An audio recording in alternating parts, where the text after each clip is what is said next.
Good evening, everyone. This is the East Long Meadow Community Preservation Committee meeting for February 4th. With me today, it's in attendance, John Torsha, Tom Kay, Ralph Cooley. I believe we just had Brian Davis, but he should be back soon. And before we start, is there anyone in the audience recording at this time? If so, please identify yourself. Seeing none. Okay, so, oh, hi, Francis. Hi. Francis is also in attendance.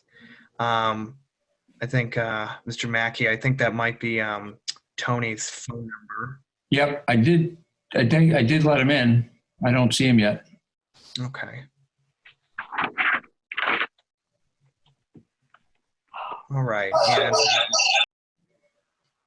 so another person I am waiting on is the way the meeting will go this evening. So first off on our agenda is it mentions meeting minutes. So what I plan on doing at our next meeting is I know we've had a couple meeting sessions where there hasn't been meeting minutes. So I hope to catch up on those and then en masse be able to review and approve those hopefully at our next meeting for March. So that's the plan for that. So next on our agenda item, so we have a guest speaker this evening, Stewart Saganar. He works for the state CPC. He has been helpful in the sense of giving me guidance on where to go with some of these applications, learning about CPC and some of the rules and specific things, not only getting them through this process, but if a project's approved, it has to go to the town council. And then even after the town council approves of it, our committee's responsibility is to follow up, make sure that money is spent and whatnot. So I am looking at the attendees section. I don't see him yet, John. Don't see him here. I will give him another minute or two. And if he's not on, what I will do is I will just go through the rest of the agenda, and then we can turn back to him and his presentation once he comes back on. But before I begin, while we have this sort of brief waiting period, does the committee have any comments they want to make at the beginning? I think Tony just. Yeah, sorry, that was my mistake. When I clicked on him, it didn't connect. Okay. So that's him.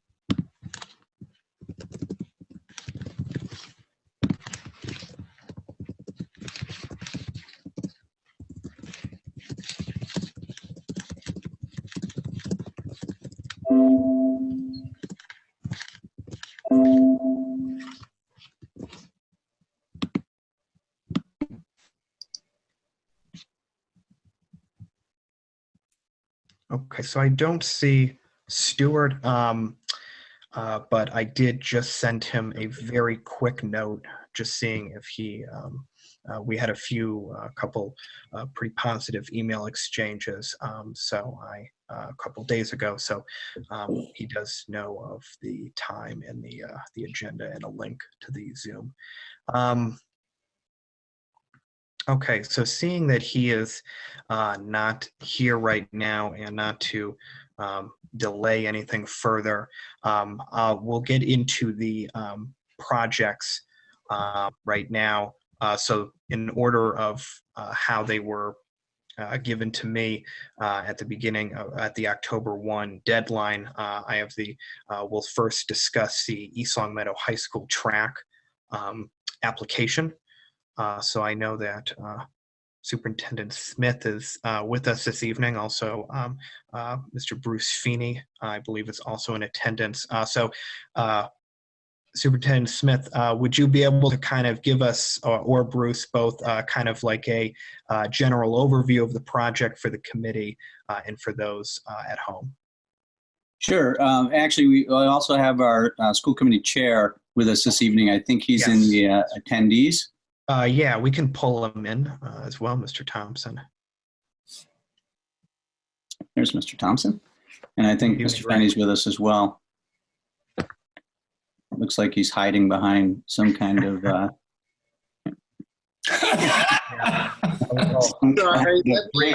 sunset. Bruce, that's a great trick, Bruce. Oh, goodness. You know how to undo that? I do. Just give me a minute. Okay. I can. If nothing, Mr. Torsha, we seek to entertain. That's okay. That's all right. We're trying to find the settings. You guys can go ahead. Bruce. Yeah. Click on next to your video camera. There's a little up caret there. Yep, gotcha. Then you got to go to advanced. Oh. I'm just saying I want to be where you're at, Bruce. Well. Looks beautiful, man. Yeah. That's down at West Palm Beach. Nice. So virtual background on the left. Hold on. Oh, okay. Hold on. None. There we go. Okay. All right. I'm back. Back from West Palm Beach. Good to have you back. Just by way of introduction, first, thank you for the opportunity to speak to this project. And as I said, Mr. Thompson and Mr. Fenny are both here and very knowledgeable of this project and things that we've done. So certainly jump in anytime, gentlemen. Basically, this was something that started on our capital plan a couple of years ago. The track and the field, they were one project that was completed back in 2011. And we knew that somewhere within the time frame of roughly 8 to 10 years, we were going to have to resurface the track.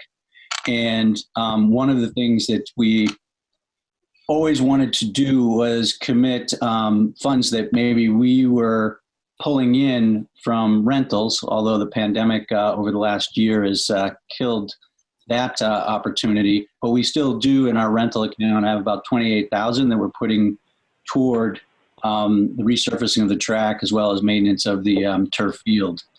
And with that, what we're hoping to do, given that the track is used by obviously all the high school athletic teams, but more importantly, probably on a daily basis by East Long Meadow residents who just want to get out and walk or run, as well as early on in my tenure, we used to have Department of Rec camps that would be on the fields, in the track, in the gym, and actually talking with the rec department this week, that might be something, hopefully, if we can get through this pandemic, that we can have happen again.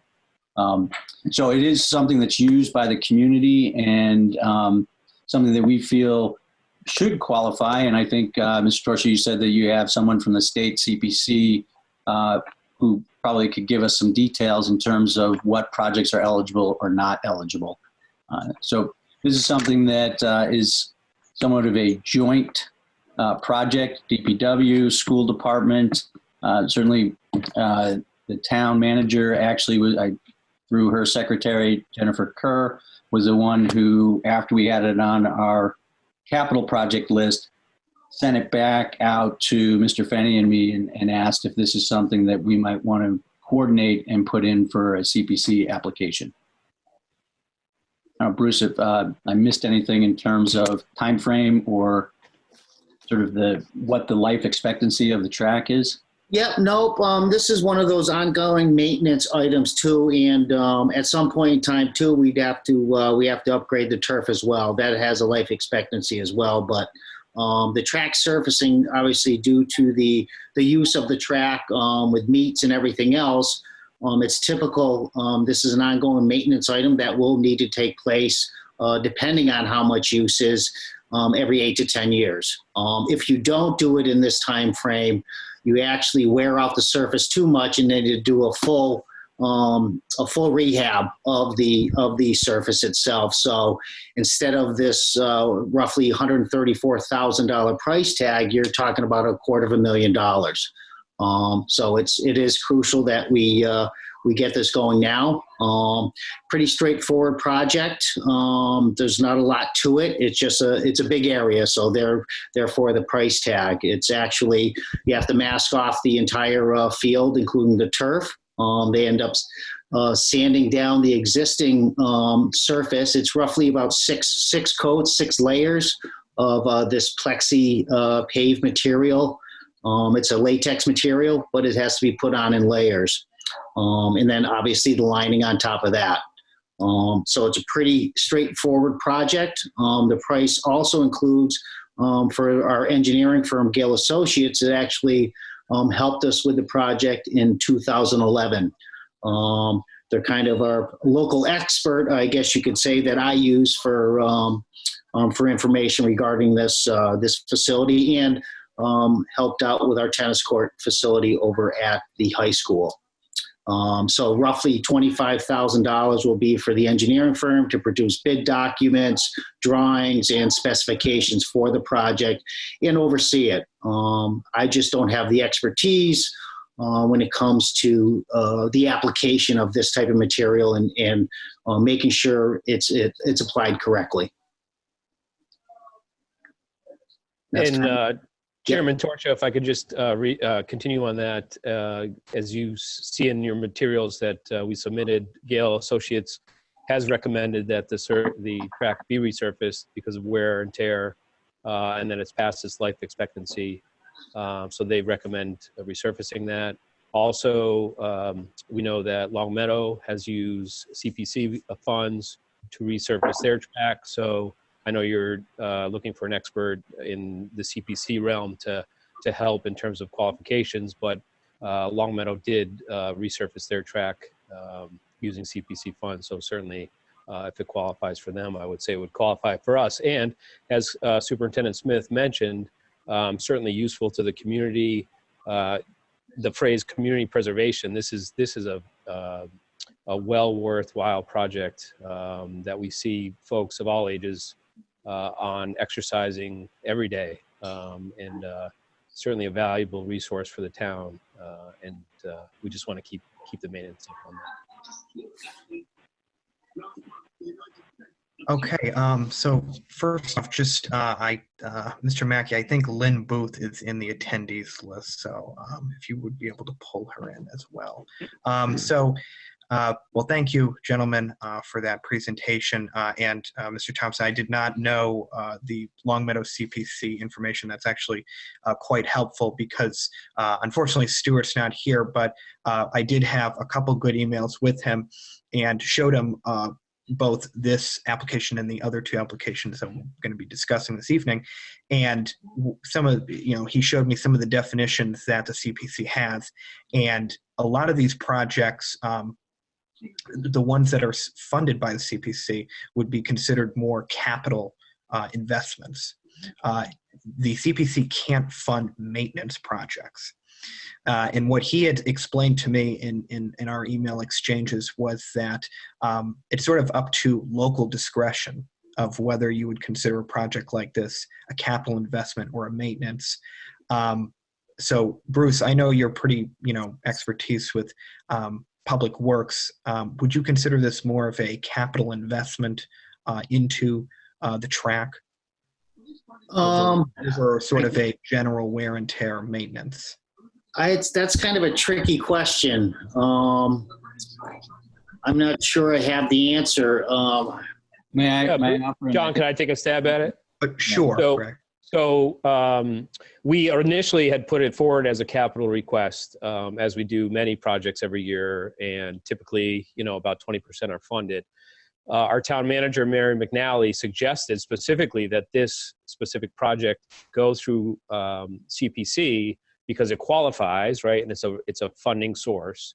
So certainly it could fit into a capital project if that's the way we wanted to go. But as I said, Mary had suggested that we apply for CPC funding because in her grand scheme of funding all capital projects and the budget, she saw that CPC would be a good avenue for this. So to answer your question, it could definitely go either way. But if we have the funding source through CPC, as you know, it doesn't go directly towards our taxes or a bonding issue.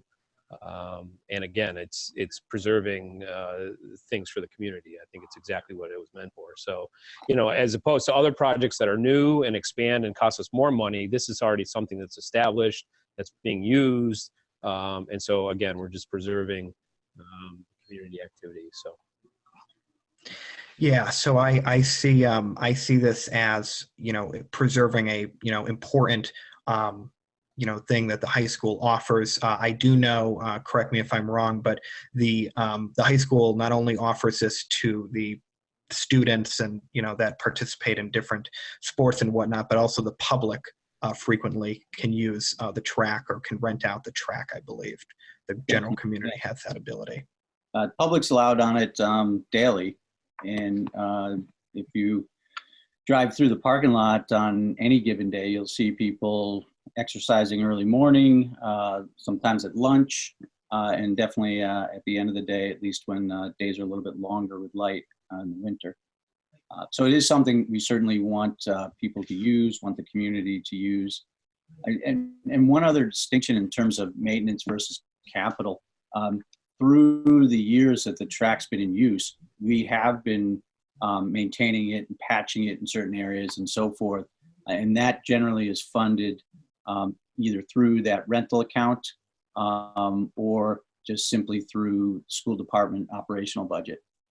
Yeah, and so I know, so just so the public's aware, so this entire project will also have, if approved, funding that is already in existence from a revolving account from that rental monies that are collected over preceding years to help fund this project. I believe, if I have the project right in front of me. Yeah, 28,000 that we can contribute currently for that. Yeah, 20,000. Okay.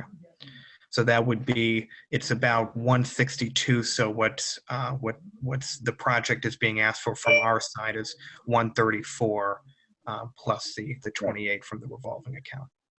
Right. John Stewart's here. You want to bring him in? Yes, actually, that would be fantastic. If you are all okay, I was going to have Stewart on. He can go through his presentation, and then if you're willing to stay on, he could answer any type of questions about particularly this project or even the future projects, if that's okay with everyone here.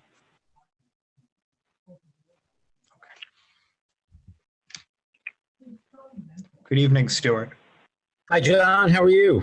Very good, very good. I know we've had a lot of email interactions. Good to see virtual. Yes, I have no idea what you look like until right now. So Yeah. Yep. That's good. So can you just quickly, and maybe folks could introduce themselves just so I can get a sense of who's on the line. I missed the start of your meeting because I thought it started at 7, but then I just saw your email for me to join early, so I popped in as soon as I could. Sure. So if everybody, we have some guests representing the applicants here, and then also committee members. So if everybody wants to go around, Tony. I'm here. Okay. That's right, Billy. Ralph. Hello. Ralph, what committee are you representing on the CPC? The Historical Commission. You're the historic rep. Okay, great. Thank you. And I believe Tony and Brian are at-large members. And Francis, you are Conservation? Yes, I'm Frances Cornatti, and I'm representing the Conservation Commission. Sounds Nice great. to meet you, Stewart. You too. And Lynn here is representing the Housing Authority. Okay, great. Hi, Lynn. Hi, Can you guys hear me? Yes. Okay, good. Yeah, I'm from the housing. Great. John, did you want to finish your discussion of the project with your applicants so they don't have to sit through the whole presentation? Because this is not on that project. Yeah, actually, you know what? We'll continue this this discussion now, but I wanted to bring you into it because we were discussing sort of difference between a capital project and maintenance. And that was sort of, Mr. Thompson, who is the chairman of our school committee here in town, brought to my attention, actually, I'll let Greg go.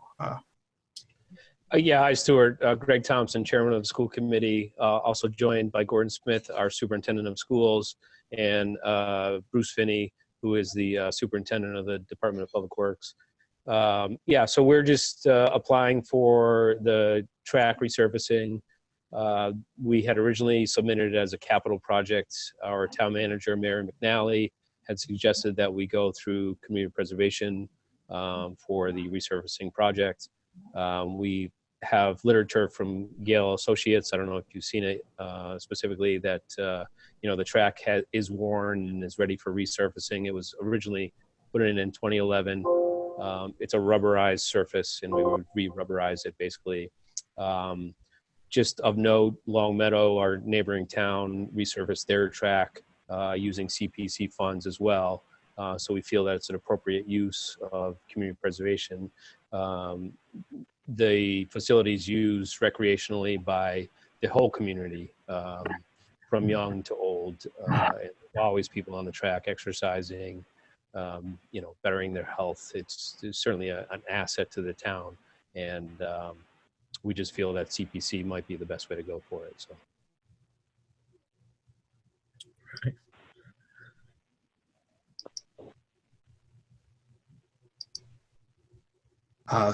Stewart, so I didn't, so yeah, so that's sort of the question going kind of whether or not it's a, you know, a capital project or not. Right. So there's well, there's really two decisions to make that, you know, the CPC has to decide. Is one is whether it's maintenance or capital, and that's just an eligibility question. But then the second question you have to decide as a committee is, you know, is it a project you want to fund? Does it fit within your CPA plan? Is it one of your priorities? You know, what are the other projects you have in front of you for now or looking down the road, and whether it makes sense. So it's really two separate decisions. Sometimes folks get stuck on the allowability decision and they reach the answer that yes, it's allowable, and then they definitely expect that it's going to be funded, but that's really just the first step. The second step is, you know, does the CPC want to recommend it? Does it fit into their plan, et cetera? So obviously the second thing I can't help you with, that's, you know, that's your decision. As John, as you and I discussed by back and forth on email, this is a tough one because CPA has its own definitions of maintenance and capital improvement. They may not be the same as the town uses, for example. So because you would apply through the capital budget of the town, you know, to get this done if the town was paying for it, doesn't necessarily mean it's a capital project as far as CPA is concerned. So I think John and I had sent those definitions to you of what, for CPA purposes, what maintenance is and what a capital improvement is. And a track is a tough one. You know, we've had towns go both ways, I think, on it, depending upon the circumstances. You mentioned one that decided it was a capital improvement and wanted to go forward with it. We've had other towns that said, well, look, you know, a track, it needs to be resurfaced every, you know, 8 to 10 years. It's like, you know, it's like painting a house. You got to do it every 8 to 10 years. And they felt that something done on a schedule like that, or cutting the grass, you do that every week. You know, they felt that that was a maintenance item according to those definitions that are in CPA. So, you know, if you read the definitions and take them word for word, you know, it does seem more like a maintenance item. But like I said, it's a local decision, and we have had communities go both ways on it. So it's a tricky one. I think well, the first thing I joined in, Jonathan, you asked someone, I forget who on the group, is this maintenance or a capital improvement? And the first person that, maybe it was Bruce, I think, the first thing he said was, well, that's a tricky question. Cause it is, this one is tricky. The painting of, just painting of a building, that gets tricky too. Some people say, well, it's a preservation project, because if we don't do it, the building will, take on rot and that sort of thing. And others people say, no, you have to paint a building every 10 years. It's maintenance. So these are hard. These are difficult decisions. And that's, when someone reaches out to us with a question like this, we always like to give a definitive, solid answer that folks can go by. And, and this one is very unsatisfying to get that question in the email, because it's hard to give a definitive answer. Good evening, Stewart. This is Tom Kay, one of the members here. I have a question. If the track and the facilities have been, if funds have been raised, admission's been charged on that facility, wouldn't that be set aside as, is this maintenance or of a for-profit or a profit center or cost center for that school or whatever facility? So if money's been charged to be part of this facility already for the last 8 years, does that change anything from a CPC perspective, because it's for the public? Do you mean the question that I normally get, and maybe this is what you're asking, is it Tom? Yes, sir. Are you asking because they might charge, we get the question sometimes when folks want to fix up a skateboard park, for example, a public skateboard park, but the skateboard park does charge, you have to buy a license fee to use it, for $20 a year or something like that, or tennis courts, that the town might charge for. Some people say, well, you can't use CPA on that because there's a charge to use them. And it doesn't say anything about that in the law. That's really just up to the CPC to decide whether they want to support a project like that. So that doesn't ordinarily knock it out. But what fees are you talking about? Because there wouldn't be a fee when the public wants to use the track in the afternoon, right? If they just want to go walking on it after school, there's no fee. So what do you... There is a fee to utilize the facility. There's a facility fee that the recreation department is charged by the school department. Oh, you mean for a group to use it? So if someone wants to rent the facility, you mean, and use it in that way? No, for example, the recreation department, from a cost center perspective, is charged a fee by the school department for a school usage fee. John, if I could clarify that. Yes. Yeah. So please, Gregory. We have a maintenance fee. So we have an agreement with the recreation department. We have custodians that are on duty when we have events, whether they be recreation events or high school events.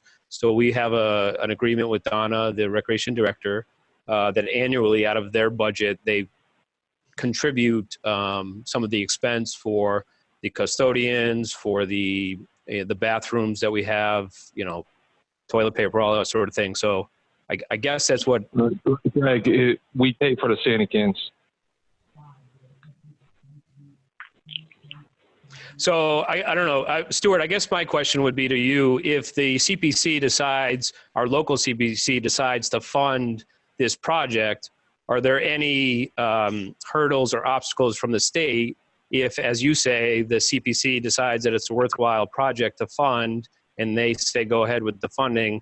Do you see any problems from the state side, I guess would be my question. No, there's no CPA police or CPA watchdog. I mean, our organization, if you stay for my presentation, you'll see that we're a nonprofit educational and training organization on CPA in Boston. So we're not a state agency, but there is no state agency, that has to vet or approve local CPA projects. It is, even though there's state money in the CPA program, about a third of the money right now for CPA projects in East Longmeadow comes from a state trust fund. They consider that money to be local money once it hits your account. So when you get the match from the state, it's your money, and then the CPC and town meeting, has to go to town meeting, make the decisions on the projects. There's no state oversight on what towns use their money for. It's a local program. So in East Long Meadow, we have town council and town manager. That's our new form of government, actually about 3 years old. Okay. So again, if CPC, the local East Long Meadow CPC, says, yes, this is a worthwhile project, yes, it's valuable to the community and we want to fund it, then it's really just up to them to do so. Is that right? Then it goes to town council and they vote yay or nay. Right. And so since it's come from the town manager as a recommendation, I would think the council would, certainly follow that, because obviously we all know, let's just be realistic. If you go for a capital project, you have to bond it. But this being a fund for recreation and other historical projects, this would be something that would fit right into the recreational portion of it. So if, again, the CPC says, yes, we're willing to fund it, there's no real hurdles to that, I guess I'm asking the same question. I have a question. Yes, Francis. I'm a new member of this committee, and I have not seen our plan or our budget for the year. So that would be a consideration for those of you who do know those numbers. Does our budget allow us to fund this project? So I can answer that. So I was having a back and forth with Steve Lonergan, who is I believe the finance director for the town. I will be having a meeting with him actually tomorrow to go over the budget numbers. Unfortunately, the way both of our schedules worked out, it unfortunately was after this meeting. I was hoping to chat with him prior. From the previous budget numbers that I had, which were from February of last year, I had reported them, I think, at the meeting at that point, were pretty healthy numbers. All four accounts were well into the six figures. And that's not accounting for, and Stewart, correct me if I'm wrong, I know the state legislature passed legislation very early last year, pre-pandemic, increasing that trust fund that comes in, because part of the money is, it's a very small amount from each property owner in town, as well as state money that comes in. And we have not had that many projects yet. We have two projects that we had approved in October that are still going through the formal financial process. And those are the only two last year, in addition to one that was sort of an amendment or a special situation early in the year. So we have not had as many applications that we might normally. So the other thing I just wanted to say was I'm actually glad that there's no kind of state restrictions on it, because really that was the main reason why I wanted to kind of bring the discussion of whether it's a capital project up or not, because I think this is and I don't know what the rest of the committee feels, but I'll open it up for questions after this, but I feel that this is a worthy project in a number of ways, because this is a facility that the public uses as well as the students at our high school use. And this is going to be important for preserving it. And the concern that I would have is, if something like this doesn't end up happening, then what happens? How would it get funded in the future? So I think the chief concern that I had was I would hate to see if, hypothetically we approve it and then we find out later, well, we couldn't actually have approved the money with that. This is still, a lot of us are still fairly new in this process, and it's going to be great to have Stewart on tonight to kind of give a presentation to us and the public at getting a better idea of what the CPC is and what sort of the rules are. So I wanted to reach out to him and have this discussion. So before going forward with both this project and the next two projects this evening. So now what I'll do is I'll open up to the rest of the board if there are any questions to our guests this evening on this project.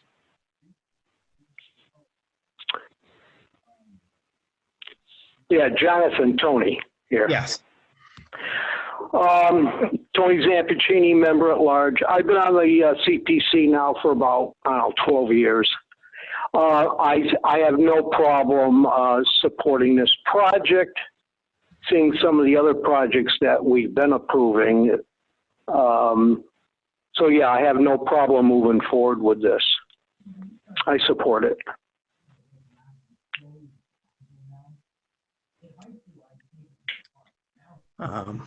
Is there anybody else? Absolutely. I support it as well. What was that? Ralph, I support it as well. I just want to, how long will this take? How long will the track be, the field be shut down? I would estimate probably about 2 weeks, and that's weather dependent, obviously. You know, so and it'll be done during the summer months, Ralph. Thank you. So this won't. This is Tom, Jay. Yes, Tom. So, as the sitting person for recreation and the chair for recreation board, unfortunately, you know, I represent recreation, and this is under the header of recreation. I don't have anything from my board to represent this, nor was this put in front of the board or in Donna at a recreation meeting. Not that I don't see the value of redoing the track. It's just, it's the process. And I can't vote as a sitting person of recreation and represent recreation without something from recreation board and the recreation department. So would it perhaps be more worthwhile to have recreation also look at this project and sort of have a discussion? So I'm a little confused. So does recreation sort of have control over it? Yes, Greg. No, that was my point. This is not a recreation project. This is a school project. It's under the guise of recreation when you talk about CPC funds, right? Because there's 3 categories: historic, preservation, recreation. So I once again, so you're putting it under the guise of recreation, but you don't have a conversation with the recreation committee doesn't have authority over us requesting a track project through CPC. The school department. And I'm representing recreation, Greg. Tom. Hold on 1 minute, guys. Hold on 1 minute. Everyone's talking at once. Yeah, let's. Jonathan. Yes, Tony. Okay, apparently, is this money going to be coming out of the recreation part? There's 4 parts to CPC here. You got historical, open space, rec, and housing. Now, where are we going to take this money out of? Recreation, correct? Per the application, this is requested out of the public recreation account. Correct. That's the account that it will be coming out of. Yes. No problem. So, do you have a rough idea what our account is right now in the rec department?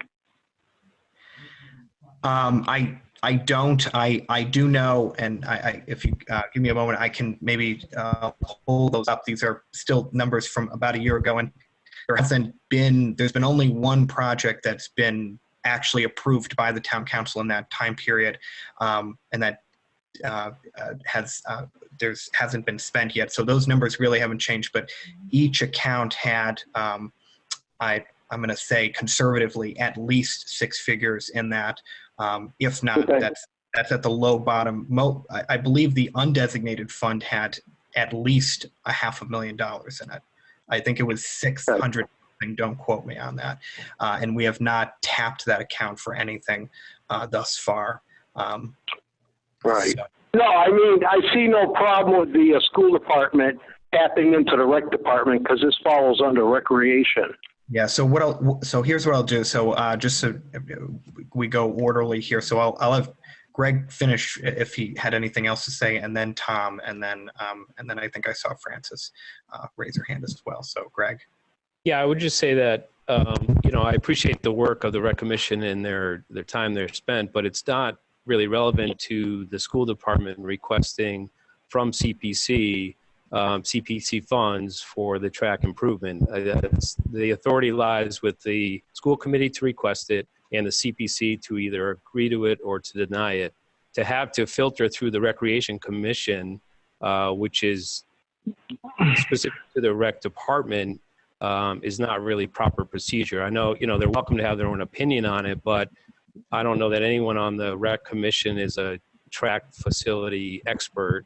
And so their input is valuable. Nor are you. But they have no. But so if I could just this finish. is Tom. If I could finish. Tom, can I finish? No, you go ahead. Finish then, Craig. I'll let you. Thank you. Be the expert. No, I'm not claiming to be the expert. I'm saying that Gale Associates, who we've consulted with, has said that the track is worn out. It's past its life expectancy. It needs replacement. CPC funds are applicable to this project. And so to say that we have to have those folks on the rec commission who volunteer their time, I agree with that, and I'm thankful for that, agree to the project before it comes to CPC is just out of order. That's not how it works. We're the school committee. We asked for a capital project in the town. The town manager, who sees the whole picture of the town, suggested that we come to CPC because she felt the funds may qualify for this. We agreed with that. So we put forward the project to CPC. There's no need to go through the rec department or the recreation commission. It's not their purview. If this was a park, if this was center field, yes, rec commission or DPW, perhaps. I don't even know. But this is specifically. I appreciate the clarification. So Tom. So this is specifically school prop. You've said that multiple times. Now I'm going to explain my purpose here. I represent. Can we just tell that Tom does not want the project? No. My vote is to represent recreation. It's under the purview of recreation. So I represent a board of people, just like council, the historical committee is represented here and other people are represented here. It goes in front of recreation because I represent recreation on the CPC. So it's under the purview of recreation. I'd like to have them have a chance to have their opinion heard, and then I represent them. So I'm just trying to follow protocol, Gregory. I don't. That's why. In good faith. Wait a minute. The schools in to good apply faith. the CPC fund, and we faith, done that. In good faith, to the board that I represent, Again. Okay. I have a point of order to the chair, please. Yes. Point of order. Yes. This discussion seems to be something we need to have in a commission alone meeting. If it's a question of protocol, it doesn't seem clear. The protocol, I'm a new member, like I said, and I don't really know what is our protocol for using funds, and this isn't the time to discuss that. Yeah. So I would like to ask the chair to clarify this, or the order of our discussion right now. Yeah, so just generally, to what I'm aware of for these rules, we are here to debate, deliberate the applications that come forward. So what I like to do is I like to usually talk to the applicant ahead of time, which is what I did, reaching out to Superintendent Smith, Mr. Feeney, just to ask some basic questions about things, make sure everybody's on the same page. Then have a public hearing about it so that the public can see it or is able to view it or observe it, and in this case being in a virtual sense. And then what traditionally has happened is we have sort of a more private deliberation. This being virtual, not necessarily the case. We could, if it's the board's pleasure, to have another discussion at another meeting, or to potentially, have that at that time. I am not aware of any specific. I don't know the specific details of the role that recreation plays. It's clear, obviously, there is a disagreement about that, but that disagreement, unfortunately, does not really have to do a lot with the CPC. Just the CPC rules. That's more of what has to do with the Recreation Commission specifically, and I am not in charge of the Recreation Commission, and I unfortunately am not really know the details on that. Hey, Jonathan. Yes, Tony. Okay, I just want to know, is Tom Kane can he vote or no? Or is he just filling in tonight for Donna? No. He is a voting member. He represents the Recreation Commission. The Recreation Commission voted for him, I believe, at a previous meeting All right. to replace a vacancy. So yes, he is a voting member. I believe he's already been sworn in, so everything is official. Okay, I just wanted to find out whether or not he's the voting one on there. Where are the other people from the rec department? Are they here tonight? Not that I can see in the attendees. I know there's one from them. So, Greg, I'll go back. Chair, please. Yeah, yes, Tom. All right. So my 2 cents on this is not that I'm trying to represent. I vote for recreation as the person sitting here. Okay, and it's under the purview of recreation. So it's unfair for that recreation group to have me vote on this. So that's my vote. Whether it's yes or no, that's irrelevant. I'm abstaining from this. John, I'm more discussion. might be able to add a little perspective that would help if you want me to. Yes, that actually perhaps would. This might help Greg understand too. So the way the CPA committee is set up, Greg, the legislature had 5 statutory boards that had to be on the CPC. And it's the 4 categories of CPA plus the planning board, historic, housing, recreation, and conservation. And when projects in those 4 CPA categories come before the CPA board, the idea is that when the legislature set up CPA, that the whole CPA would then look to the historic person, if it was a historic project, and say, tell us what your board thinks of this. What is the input from the historic commission? Is this building a priority, or are there other buildings that are more of a priority? Is the applicant treating this the right way, or is the treatment, should it be done slightly different? So although you, Greg, have authority, it's on school property, so therefore you're the only board that has authority to do anything on that, and the formal application to the CPC would come to you, Tom, as the recreation representative, is the one who would advise the rest of the CPC and say, you know what, we have 6 parks also that need rehab. And our committee feels that the priority should be this, this, this, and this. So, or they might say, gee, the track should be absolutely top priority. So the recreation committee meets on it, they discuss it, and then Tom brings that opinion back to the rest of the CPC, because your application is within the big picture of all the other rec priorities that are in town. So although you're absolutely right, you have authority over that facility and you can apply, it would behoove you, and the way most committees operate is that you go and have an informational meeting with the rec commission and explain the project to them and get their support. You don't have to have it, but the CPC is going to look to Tom, and Tom's going to look to bring the advice of the rest of the rec commission to this board before they vote. And I think what Tom's saying is the rec commission doesn't have any knowledge of this project or how it fits into the priorities of the whole town. That's I think, hopefully that. No, I appreciate that perspective, Stewart, and I appreciate the clarification. And I think part of it goes to local control. And so how the CPC, as I've understood it, has always done things is projects have gone to the CPC and the committee itself has discussed it, and they can go to whomever they want for input. If they want to request input from recreation, great. If they don't, great. But because one subcommittee, the Recreation Commission, has other objectives in mind that are not school related, right?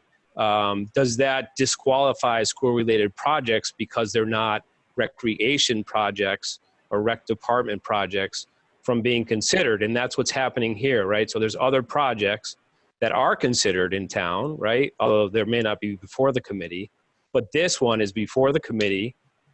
As you've heard, multiple members, Tony, Ralph, have said they're in favor of doing the project because they see value in it. So to say that we have to wait for the rec commission, which I believe from listening to their meetings, they may not get to the point because they've walked the track and think they don't need to resurface it, although Gale and Associates says it does.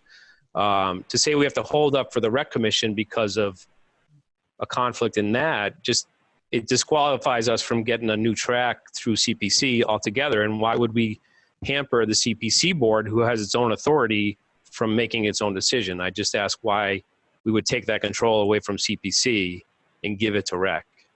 Jonathan, Ms. Brian, can I interject real quick? Yes, Brian. So Greg, and you and I have known each other a long time.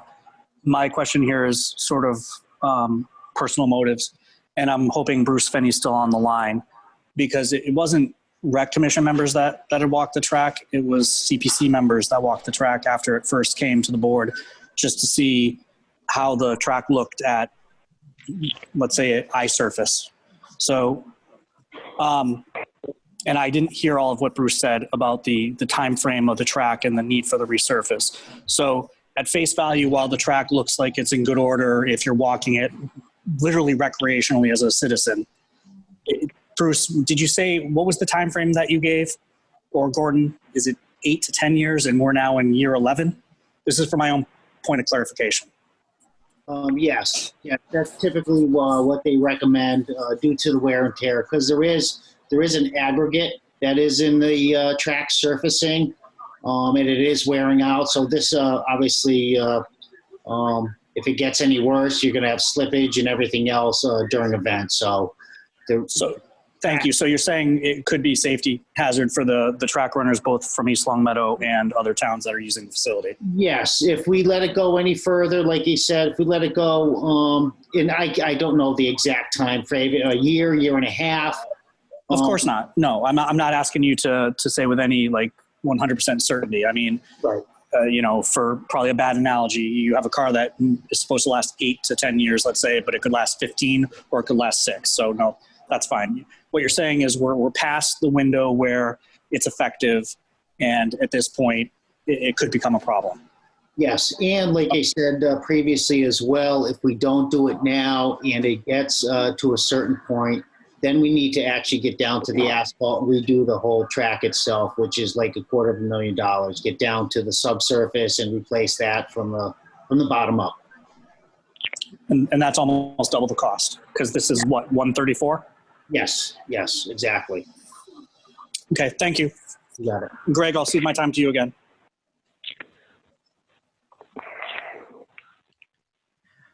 Okay, so it seems as though there's a bit of a disagreement.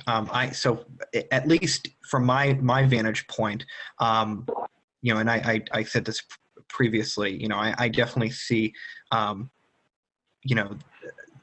the importance of this project, and I think it fits into the CPC guidelines. But with that being said, I don't want there to be the sense that we're snubbing anybody on the board or anything like that. I don't want to create that sense of hostility. So I just would like to ask the board and maybe try to get some quick reactions. Does the board feel that it would be, important for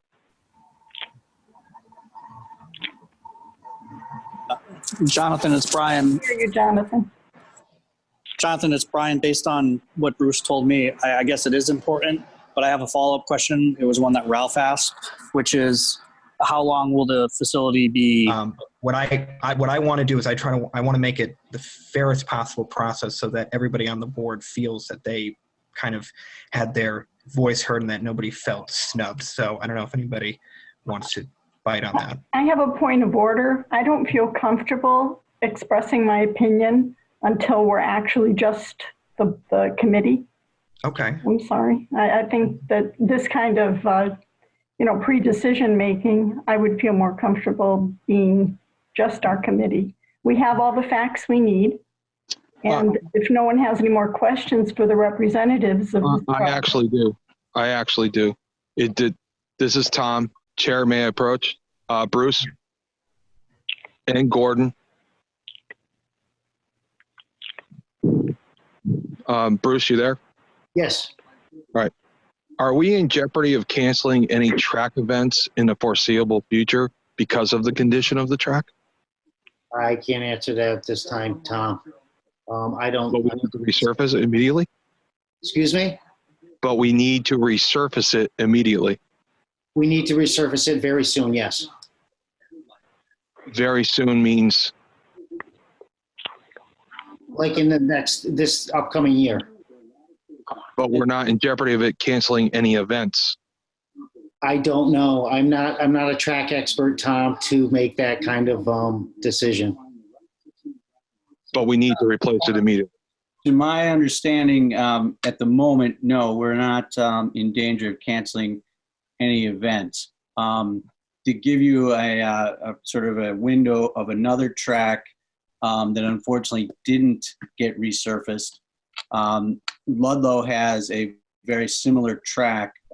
It's older than our track. They were unable to resurface, and they are now no longer allowed to hold events. You know, when does that happen? Obviously, we can't put an exact window of time on that, but we do know based on Gale Associates that we're in that window of resurfacing, or as Bruce has been telling us, getting into a more dangerous situation and cost. Jonathan, through the chair, it's Brian. One other question. Yes, and Brian. sorry to keep asking all these, but Okay. Indoor track is going to fall into what's known as the Fall Sports 2, which starts, I believe, Greg, is that beginning of April? March. Okay. And then outdoor track is going to start shortly after the completion of indoor track. So realistically, the indoor track team could be using the outdoor track facilities for training. Obviously, I don't want anybody on this call to, answer any questions for the coaches. But if we resurface the track facilities, is this going to be done during the school year, or are we looking to do it over the summer? I think, I can't speak for Bruce, but generally we do school projects during the summer if possible. That's correct. Okay. Jonathan. Okay. Yes, Tony. Thank you. As far as I'm concerned, I've heard enough tonight. We know the track needs to be repaired. I want to make a motion that we move forward and vote on this tonight. Okay. Is everyone agreeable with it? I'm going to just table that just for 1 second, only because I see Lynn's hand has been raised for the last few minutes, and I'm not sure she spoke on this yet, so I just want to give her the opportunity. Okay. Yep. Can you hear me okay? A little bit. You might need to speak up a little bit. All right. I had two questions. Yes. One is, I feel before I can make a decision, I do want to see the budget.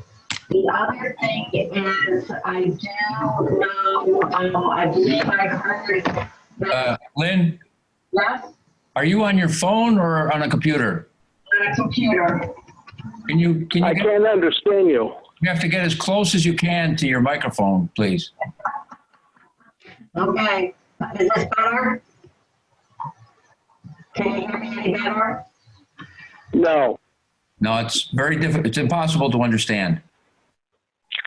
Maybe what you could do, Lynn, is perhaps you can type Type it chat. in the chat, and then I believe that'll also be entered into the record, or so that people will be able to see that. The chat?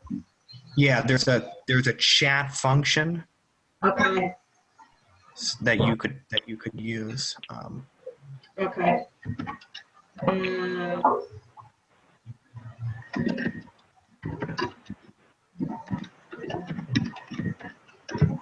Can you hear me okay?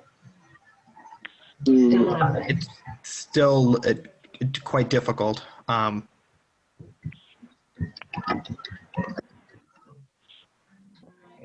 sorry. There's one question.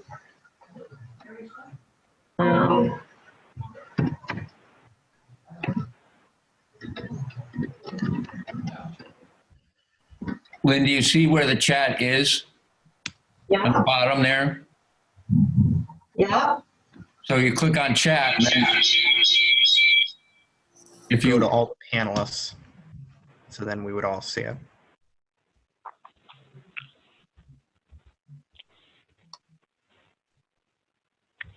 here, I'll chat to her. Hang on a second. Okay, so how can this be? Oh, That's Tom. okay, the question from Tom. I'm not sure if I says to Tom K. All right. So was this the question that Tom just typed out? Was this your question, Lynn?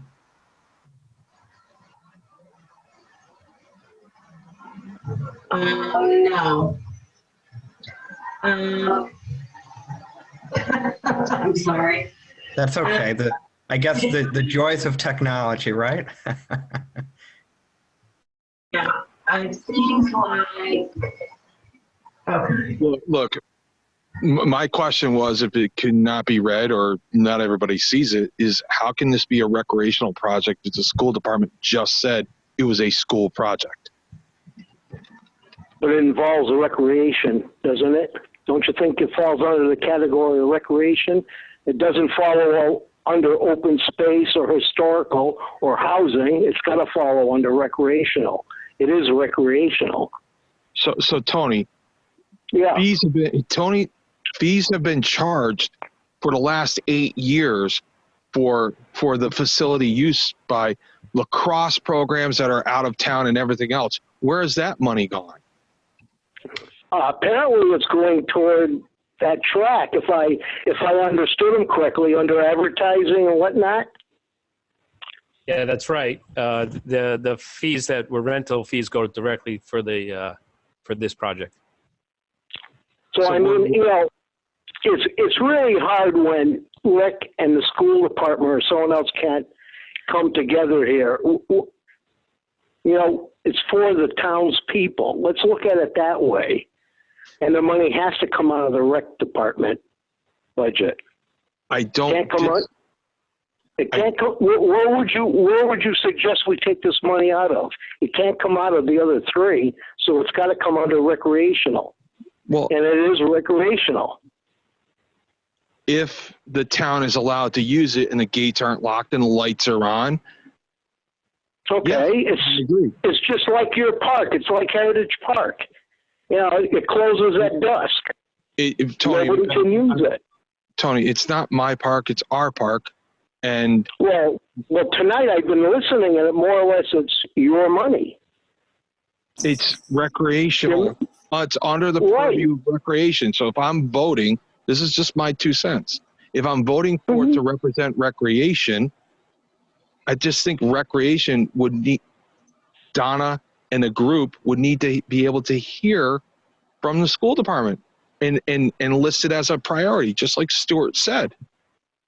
So, I mean, jumping the gun to make a vote on this tonight might not be the best interest for everybody. That's all. Well, let's put it to a vote. Let's find out.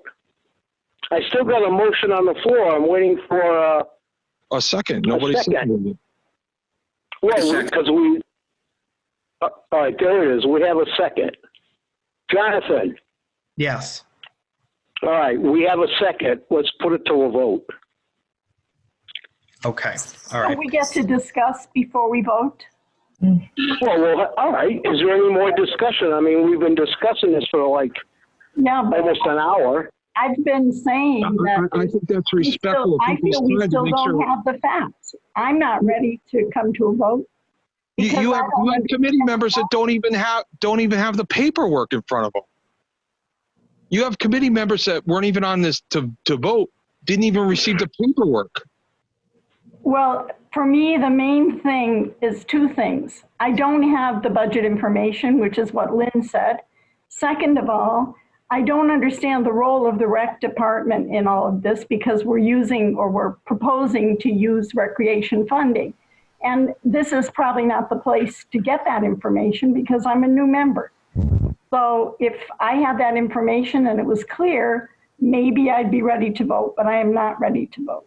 Okay, I will recognize Greg, and then I have some things to say after Greg. Yeah, Jonathan, I just want to clarify. So we're talking recreation, which is the category within CPC. There's a difference between CPC funds, recreation designation versus recreation department funding, which is within our budget. So just to clarify, CPC funds are CPC funds, which is what we're requesting. Within the CPC funds, there's 4 separate categories that it has to fit into. Because people go to the track and recreate, then it goes to recreation within CPC. It has nothing to do with the recreation department funding, just to separate the two.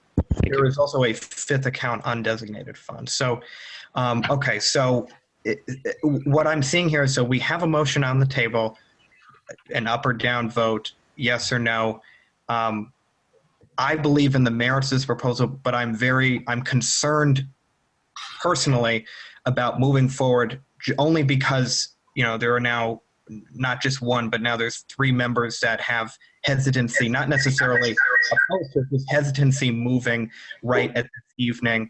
And unfortunately, I had unable, due to schedules, just being able to secure those budget numbers for this evening's meeting.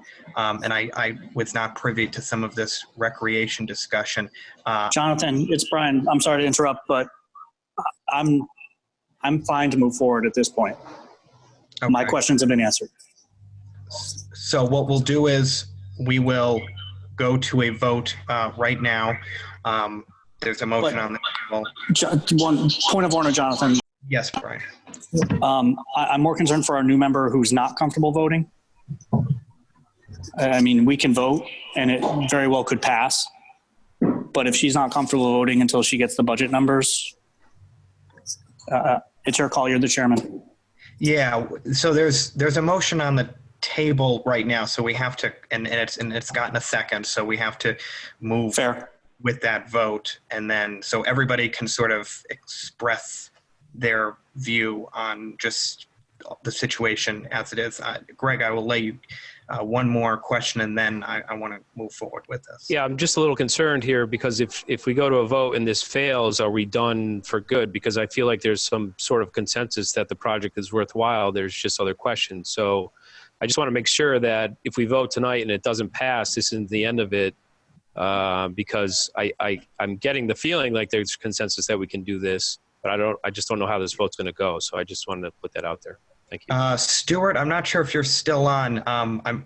If you have perhaps an opinion. So this is the way. So we have a motion on the floor. This is what I'm a little worried about. I feel personally uncomfortable moving forward, just because, not necessarily because of my personal opinions, but just reflecting the rest of the board. Not just one person, but it's multiple people at this point. If this were to be voted down, would it be able to come back? Or, I'm a little confused by process, and I don't want to, have a vote that doesn't really completely reflect the committee or committee members that maybe might at some point be in favor, but are just concerned about a couple questions that unfortunately can't be answered this evening.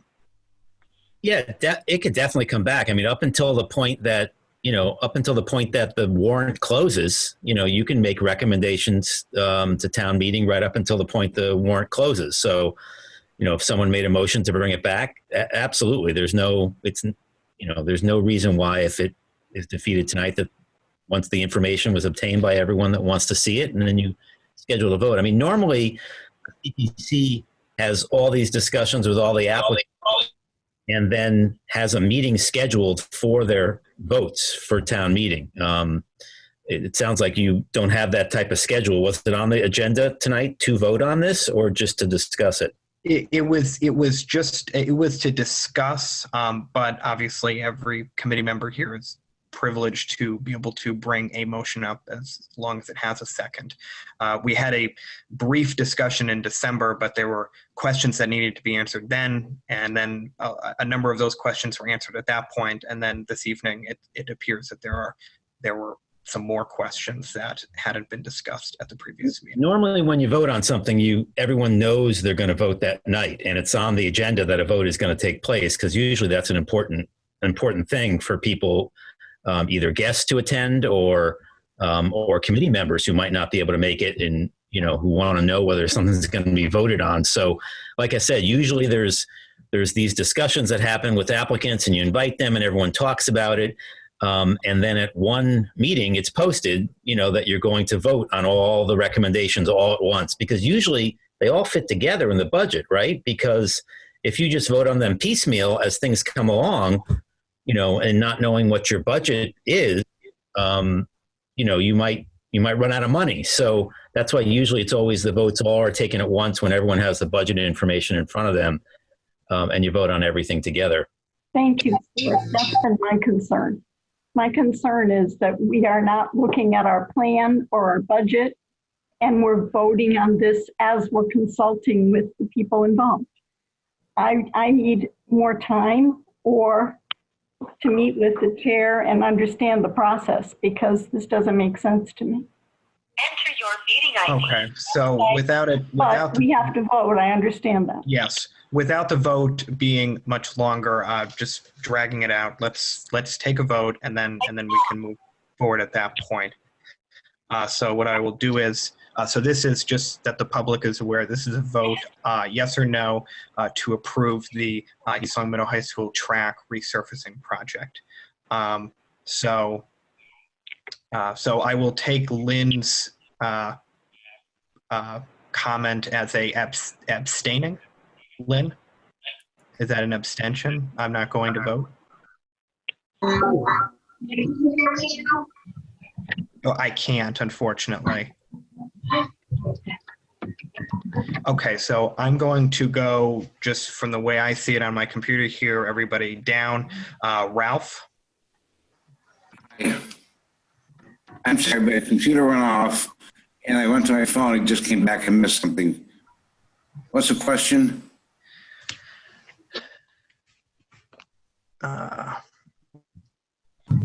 The question is to approve or to yes or no on the high school track project. Yes. Francis? Abstain.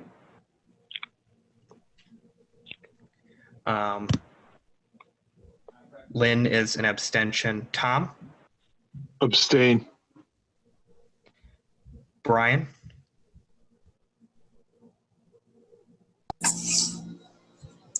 Yes. And I am a no. So that is, so, okay, so we had 4 abstentions, 2 yeses, 1 no. You forgot me, Jonathan. Oh, yes, Tony. Yes. I'm sorry. You weren't in my list, and I apologize. Thank you. It's okay. I vote yes. Is that a 4-1 vote, Mr. Chairman? That is, so that I don't is, think others should have the right to interfere when we're voting. Excuse me. yeah, so, okay, so that is 3 votes in favor, 1 no vote, 4 abstention, 3 abstentions. Fine.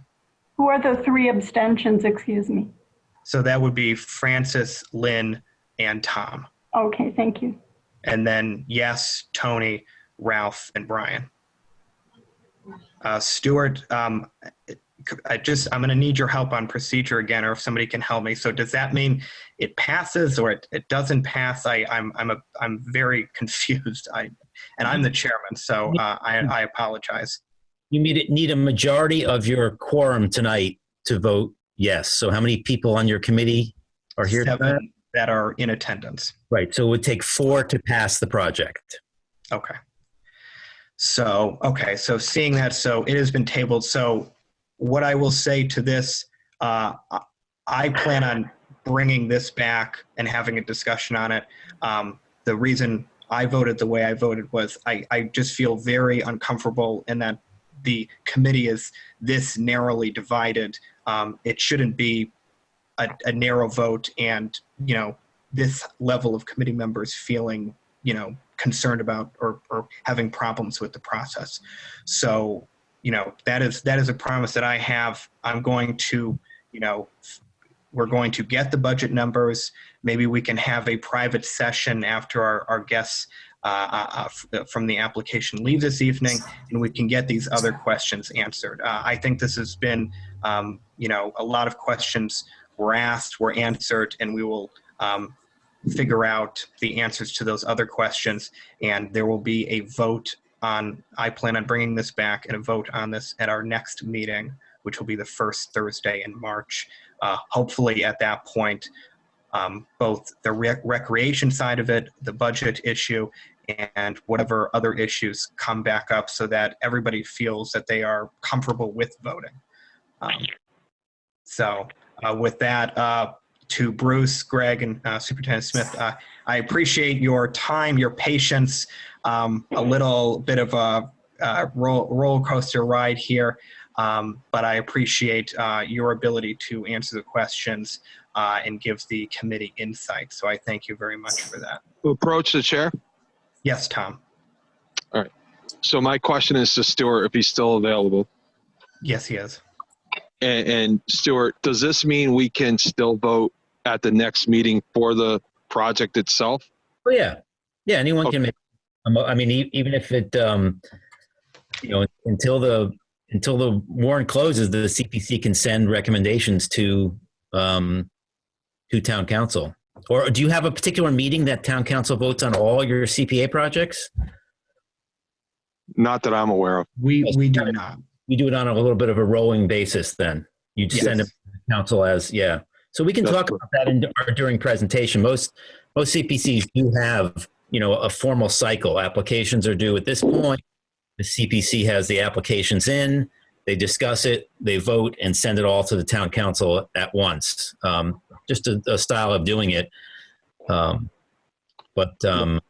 Stewart, we did set up a deadline for applications, but I don't think we did a deadline for specific approvals. Right. And I'm sorry, I keep thinking of East Longmeadow as a town. So I'm saying warrant and town meeting, but you guys have you threw a monkey wrench in it by becoming a city form of government. So we're still a town, Stewart. We just have a town council. But you have that's a city form of government, though. Yeah. Okay, so seeing that there is no other questions remaining on this, so thank you again. Yes, Superintendent Smith, Mr. Thompson, Mr. Feeney, I appreciate it. Yeah, thank you for the opportunity to discuss the project with you. We appreciate it, and welcome any opportunity to come back and discuss it. Yeah, I'm hoping for our next meeting, these issues will be fleshed out, and we'll be able to move forward on things. Yeah, definitely. Thank you for your time. We're all one town. We're looking for the same thing to make our community as good as it can, and that's all we're trying to do. So appreciate your time tonight. Thank you, everybody. All right.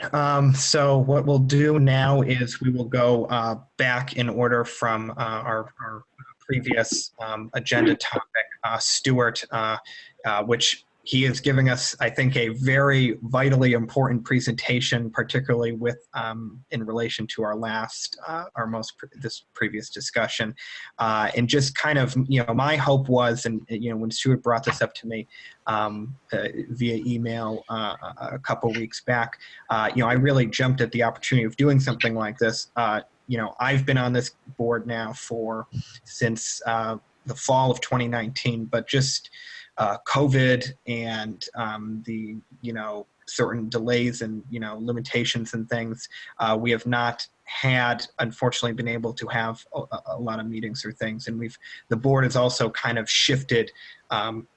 Certain members have left, some members have stayed on, so there's been a lot of movement and certainly very new members particularly. So what I'm hoping is, so I'll throw to Stewart now for his presentation. I think you're able to screen share, Mr. Mackey. I think he's able to. Yeah, you should be all set. Okay, fantastic. See that, right? How's that look for everybody? It looks great, Stewart. Okay, good. Yes, thank you. All right. Thanks for having me. And my presentation is short, so that's good. After you have a long discussion, I'm sure you're all rapidly approaching the time limit that you want to devote to this tonight. So I will say that I'm happy to do this presentation interactively. So if questions come up along the way, just chime right in. I think it works better that way.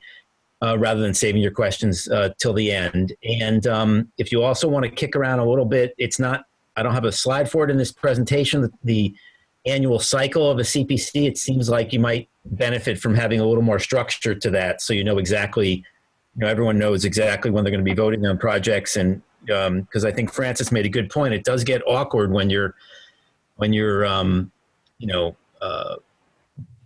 have to vote right after as soon as you've heard about a presentation that quickly. Usually there's a good time to ask for more information and then to have all your votes at one meeting. So we can talk about that a little bit. So quickly, for those of you that don't know us, our organization is a nonprofit based in Boston, but we're really just a combobulation of all these other nonprofits that work in the housing, historic, open space, and recreation area. They all sit on our steering committee. We also have folks on our steering committee from 8 CPCs across the state, similar to East Longmeadow, and 6 at-large members. And the steering committee meets quarterly to sort of set the agenda for what the coalition is going to do during the year. And what things do we do? Well, here's a kind of an overview of what our organization does. We provide a lot of technical assistance, and Tony knows that, and John has called or emailed, but if anyone ever has questions in your town, whether it be on the CPC or anyone, we're happy to talk to folks and provide that information on CPA. I'm going to show you our website in a second because I think it has some great information for you as members of the committee. Hopefully you're all getting our newsletter that we send out periodically. I think our most recent issue went out maybe on Monday of this week. So if for some reason you're not, let me know. We'll make sure that you're on our newsletter list. We do a lot of work on Beacon Hill, and we're going to talk about that tonight because one of the things we did last year was dramatically increase the matching money that's coming to you folks. We also help communities adopt CPA, new communities that are interested in the program, and we do conferences, training, webinars, presentations like this one. We have a number of funding sources, like a traditional nonprofit. We get our operating revenue from applying to foundations for grants. But the vast majority of our budget each year comes from dues paid by community preservation committees like yourself out of your administrative budget to help support having a statewide organization that works on your behalf. So we really thank you very much for being members of the coalition. So this is our website, communitypreservation.org, and we redid it last year. We keep it up to date and put news articles and information and stories up there. Every week there's new, fresh information on there. But what I want to call your attention to is the tab along the top that's circled there in red, technical assistance. That brings up a big, giant menu there. And these are the things really designed that we've placed on our website, designed to help community preservation committees. So if you ever have a little bit of additional time, or if you're looking for some information on a particular aspect of CPA, you have an open space issue or recreation issue, or the Secretary of Interior standards on historic projects, you can see that we have big categories here about tons of information on CPA. So this is really designed for you, this section of our website, for CPCs to learn more about CPA. So Francis, spend some time here as a new member of the committee. I will, thank you. I think it'll be very, very helpful to you. I will do that, thank you. All right, so what's happening in CPA out in the world? You guys are obviously meeting all the time and talking just about East Longmeadow, but it's kind of neat that there are 186 other community preservation committees that are meeting once, twice a month doing the exact same thing that you are doing. We have more than half the municipalities in the state have adopted CPA. We're up to 53% of the cities and towns. But because we've had a lot of cities join lately, we're actually covering 65% of the population. So 65% of Massachusetts lives in a community that has CPA, which is pretty terrific. The stat I love the most about CPA is that last one on the page, that no community has ever left the program. Kind of a testimony to how cool this program is and how much it helps communities. Everyone who's ever joined the program, you have a right to revoke after 5 years and get out of the program. And we've never had a community revoke CPA. So it really is an amazing program and incredibly popular across the state. This is my favorite map of Massachusetts. It shows all the CPA communities in green that are towns and all the cities that are in orange.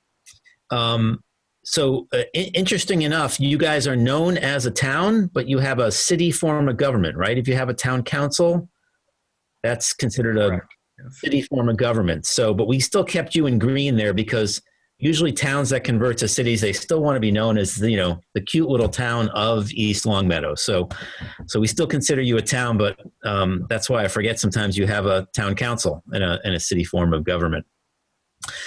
We did have 10 new communities that adopted last year in 2020. You'd think after 20 years, CPA was passed in 2000. You'd think after 20 years, all the communities that were interested in it would have passed already, but we still had 10 new communities last year. There were so many, I had to make a cheat sheet because I realized I'd forget them all because usually folks want to know. Out in the western part of the state, West Stockbridge and Lee both joined CPA last year. Framingham and Greenfield were 2 cities, and Franklin. Those were the 3 cities that joined last year. And then the other towns that voted to adopt CPA were Lancaster, Milton, Hopedale, Greenfield. I mentioned Greenfield, their city, Whitman, and Shrewsbury. So those were the 10 that joined last year. A lot of them are small. So, obviously when a new community joins CPA, we all share that trust fund. So, it can have an impact on the trust fund.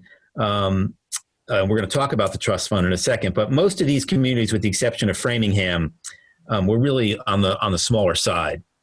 So the impact on the trust fund is really not going to be that dramatic from last year's class that adopted CPA.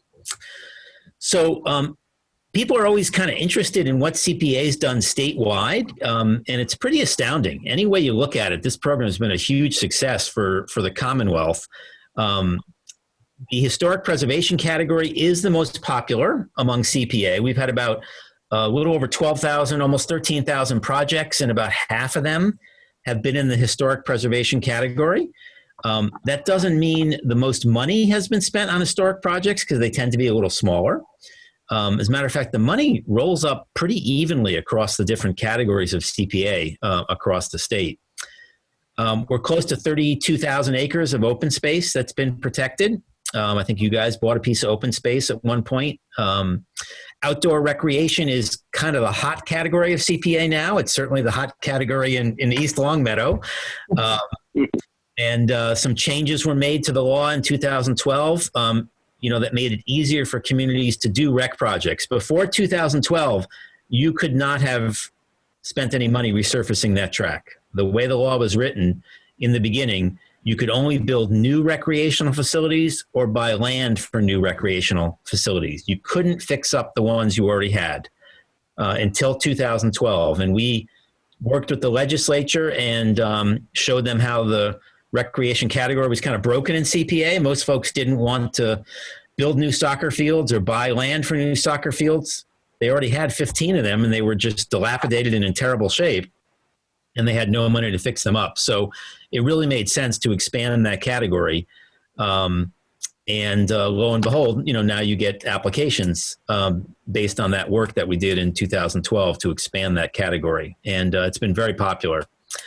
And we're up over 20,000 units of affordable housing that have been created or supported with CPA. So you roll it all up, Between the local money and the state matching money, CPA has raised $2.5 billion. When you think about it, that is a lot of money and a lot of CPA projects in just 20 years.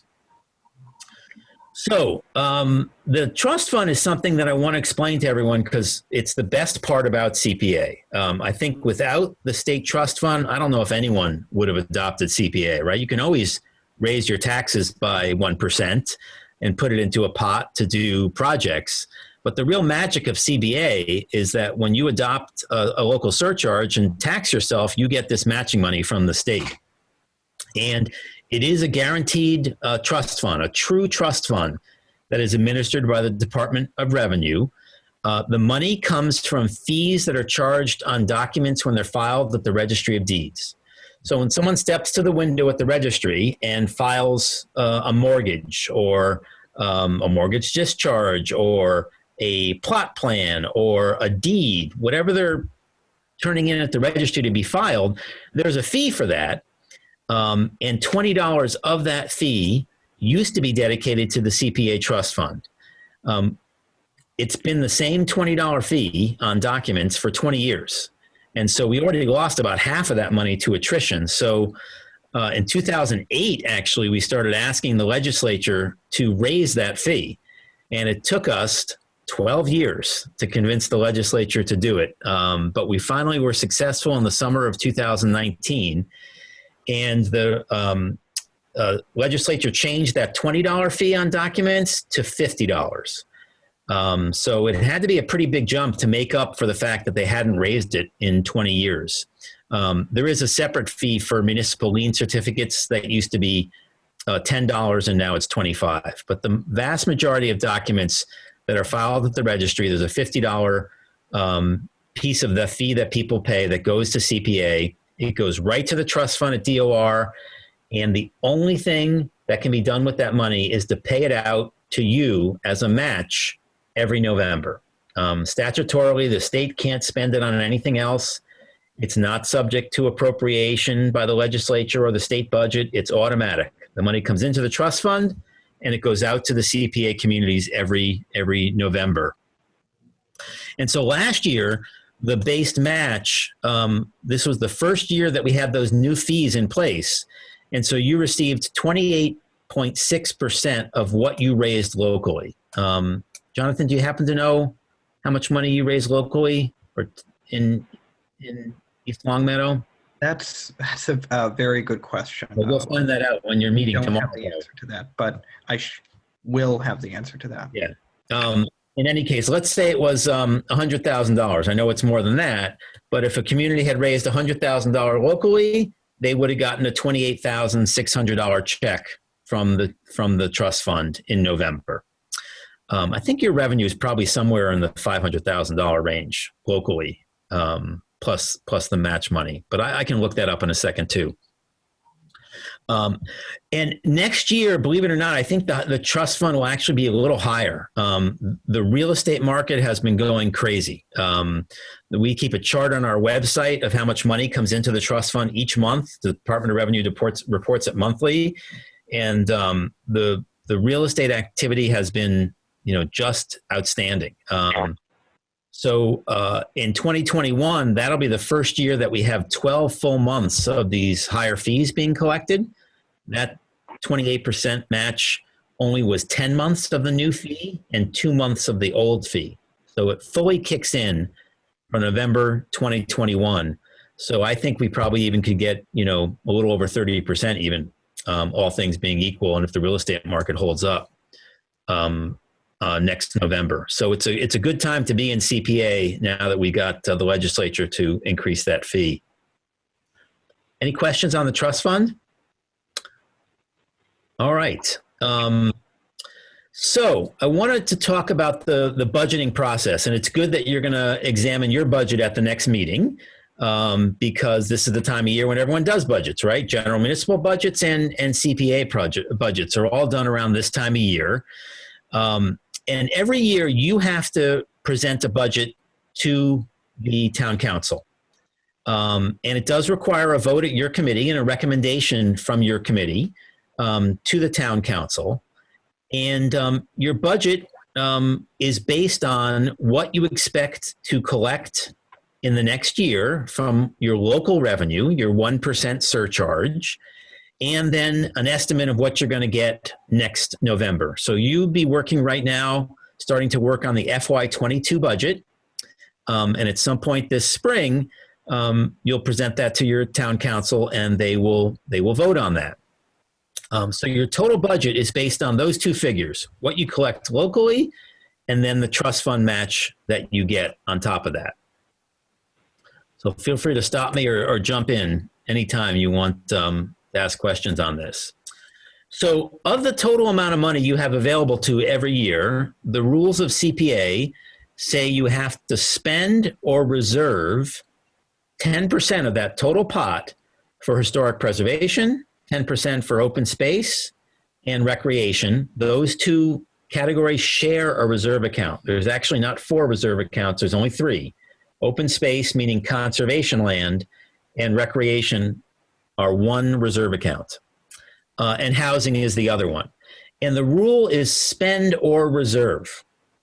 So, for example, if you go ahead and do the track project this year, that $134,000, I think I heard people say, is probably more than 10% of your total budget. We don't know that right now because you're not going to find out your budget information till tomorrow. But if you go ahead and do that, that satisfies the open space and recreation spending, right? The rule is every year you have to spend or reserve 10%.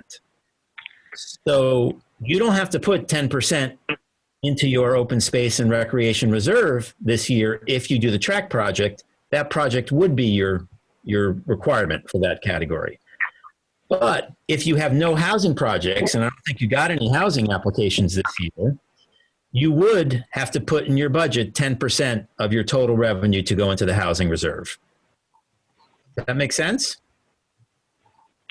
All right. You can also set aside some money for administrative funds, up to 5% of what you take in total. And then the balance, this big blue section of 65%, that's your undesignated money.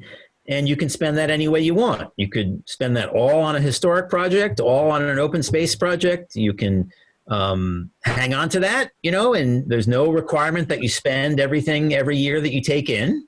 Your money sits in an account until you spend it. So it's not like a regular town budget account where if the school committee doesn't spend their whole budget, they lose it at the end of the year. It's not like that with CPA. If you don't spend everything you have coming in, that money still sits in the undesignated fund and is available to you the next year.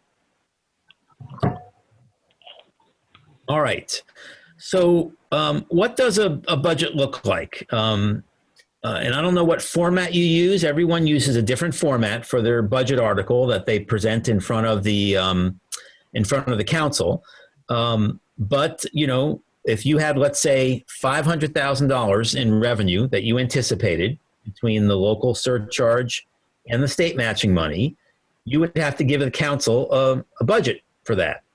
And you'd ask for $50,000 to go into the housing reserve, $50,000 into the historic reserve, and $50,000 into the open space and recreation reserve.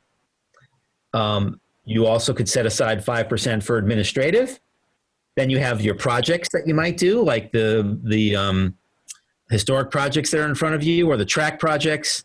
And if you don't spend everything, if you're not recommending to the council that you're going to spend that full, let's say $500,000, using that as an example, you want to put the rest in what's called a budgeted reserve. Do you folks use a budgeted reserve? Do you use that type of accounting? Probably not sure, right? Yeah, that's something. No, I know we have an undesignated account. Right. That's the savings account from previous years. Every year that you have leftover money, it goes in your undesignated savings account. But there's also something called the budgeted reserve. So may I approach here? What do we have in undesignated funds as we speak, Chair? I know it is I don't have an exact figure, but I know it's a substantial level of money. I believe it is at least $500,000. over $500,000. I believe. Chair, my point with the whole recreation thing, if it's under the purview of recreation, then it should have a conversation with recreation, see if it fits, just like Stewart just said. But if it came in as undesignated, it's undesignated. It's kind of like a cash kitty to do as you wish. Am I correct, Stewart? Yeah, you could use that undesignated money for any category. Now, Stewart, can we use that undesignated for let's say we have Brown property under the purview of recreation. It was purchased for recreation open space. And then we needed to improve. We have a barn that we'd love to put a skating rink in, and we needed to improve the structure of that barn. Would that be available funding for open space or recreation? Unfortunately, no, because CPA is, and actually this is later on in the presentation, but CPA is for outdoor recreational only. The recreation category is actually a subset of open space. So it's things like, the traditional conservation land, fields, forests, farms, riverfront property, wetlands, and that sort of thing. And active recreation, parks, playgrounds, athletic fields, community gardens, sport parks. But if it was an outdoor skating rink, no problem. But you'll see in the definition of recreational use in the CPA legislation, it says no stadium structures or similar, or no stadiums, no horse racing, dog racing, stadium or similar structures. So where we have a barn that's open air because it's covered, would that, like, let's say it just has a roof, it's an old school open space barn that has no sides to it, but it just has a roof, like a pavilion kind of? Yeah, like a pavilion. Oh yeah, that would be fine. Oh, that's awesome. All right. Yeah. I'm hoping my recreation members are hearing this. Yeah, it can't be an enclosed building. So that would probably be okay. So like, let's say it's an old barn, the side walls are off, but it has chicken wire, so nothing gets damaged inside, but it still has a roof. It has the old, the barn, but the side walls are gone. Yeah. I think that's okay. It's kind of hard to say without looking at the structure and the property. If it's, you couldn't build that with CPA money, but you're not really building the barn structure. You're building the surface underneath, right? Correct. So we currently have an ice skating rink that's out at one of our town fields, parks, or whatever we want to call it. And, we'd like to bring it under a roof so the sun doesn't hit it during the day and melt it. Yep. And we'd like to use it as this open space recreation that we purchased under open space and recreation probably 10 years ago that has never been really utilized. Right. What's the name of that property? Is that the one you purchased with CPA funds? Yeah, that's the old Brown property. Yeah. Okay. Yeah, that's I think the only piece of land you've bought with CPA funds, I think. Yes, I think you're right. Yeah. The Browning Koch or Coke? Yeah, the Brown Coke, I think, is Koch. Yeah. Yep. 2000. Brown property. I actually wrote that down. Yeah. So, that sounds okay. I mean, it's tough to say without looking at the picture and the plan and all that, but if you're just building the rink and you're not building a structure above it, if that structure is already there and it's not considered an indoor rink, with heating and air conditioning and doors, I think that sounds okay. Now, the other question I have is because, our facilities are like the track is, needs probably repair down the road. But part of that facility itself, the turf field and the track, need restrooms and kind of a snack shack. Is that something that could be utilized for CPC undesignated? Either the undesignated or the open space and recreation reserve. Yeah. When they say structures, they mean large structures like a gymnasium. Thank you for the clarification, because I think a lot of the people in town have been under the impression that we could not build a restroom. We use Santa cans. You probably heard that the recreation pays for Santa cans at the turf field. So, I think having a Santa can / snack shack, a small little facility, so that's a possibility here. Yeah, if it directly serves the outdoor recreational use, in other words, no recreation is going on inside of it, but it's there to serve the outdoor recreation, that's okay. Something small. The three examples you usually see are a bathroom, a snack shack, or a storage shed.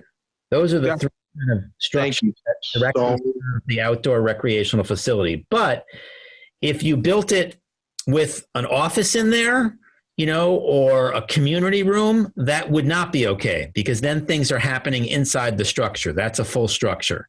And I think the school department, knowing that information, and hopefully they're still listening, understand where maybe some of these dollars could be repurposed instead of the track immediately. Maybe we utilize that for a snack shack / restrooms instead of renting Santa cans every year. Yep, that could be done. Yep. That's amazing. Thank you very much, Stewart. I defer back. Thank you. All right, so the budget will probably make a little more sense, John, once you've gotten the figures from your town accountant. And then, you and I can have a conversation before your next meeting and kind of work on this year's budget. That would be extremely helpful. Yep. Okay. Great. All right. So for some reason okay, there we go. So one thing I wanted to talk about in terms of also your budget and your project planning is to and this goes a little bit to the school conversation that you guys were just having, although not quite as much. But there's really two budgets in a town, and you really think of them. You should think of them as separate. There's the regular town budget, and a town budget is really a top-down affair. There's really very little opportunity for a regular citizen in East Longmeadow to have too much input into the town budget. It's the finance committee, it's the town manager, it's the town council, the department heads. Regular citizen really can't have too much input into the town budget. It's really a top-down thing. But CPA is designed to be exactly the opposite. It's designed to be a bottoms-up approach. That 1% surcharge, the ideas come from the community at wide. It's everyone's fund. You all voluntarily agreed to tax yourself this extra 1%. And the ideas should come from everybody. And that's why you have a public hearing every year. Hopefully, you're supposed to do that, to get input from the public. People can submit applications.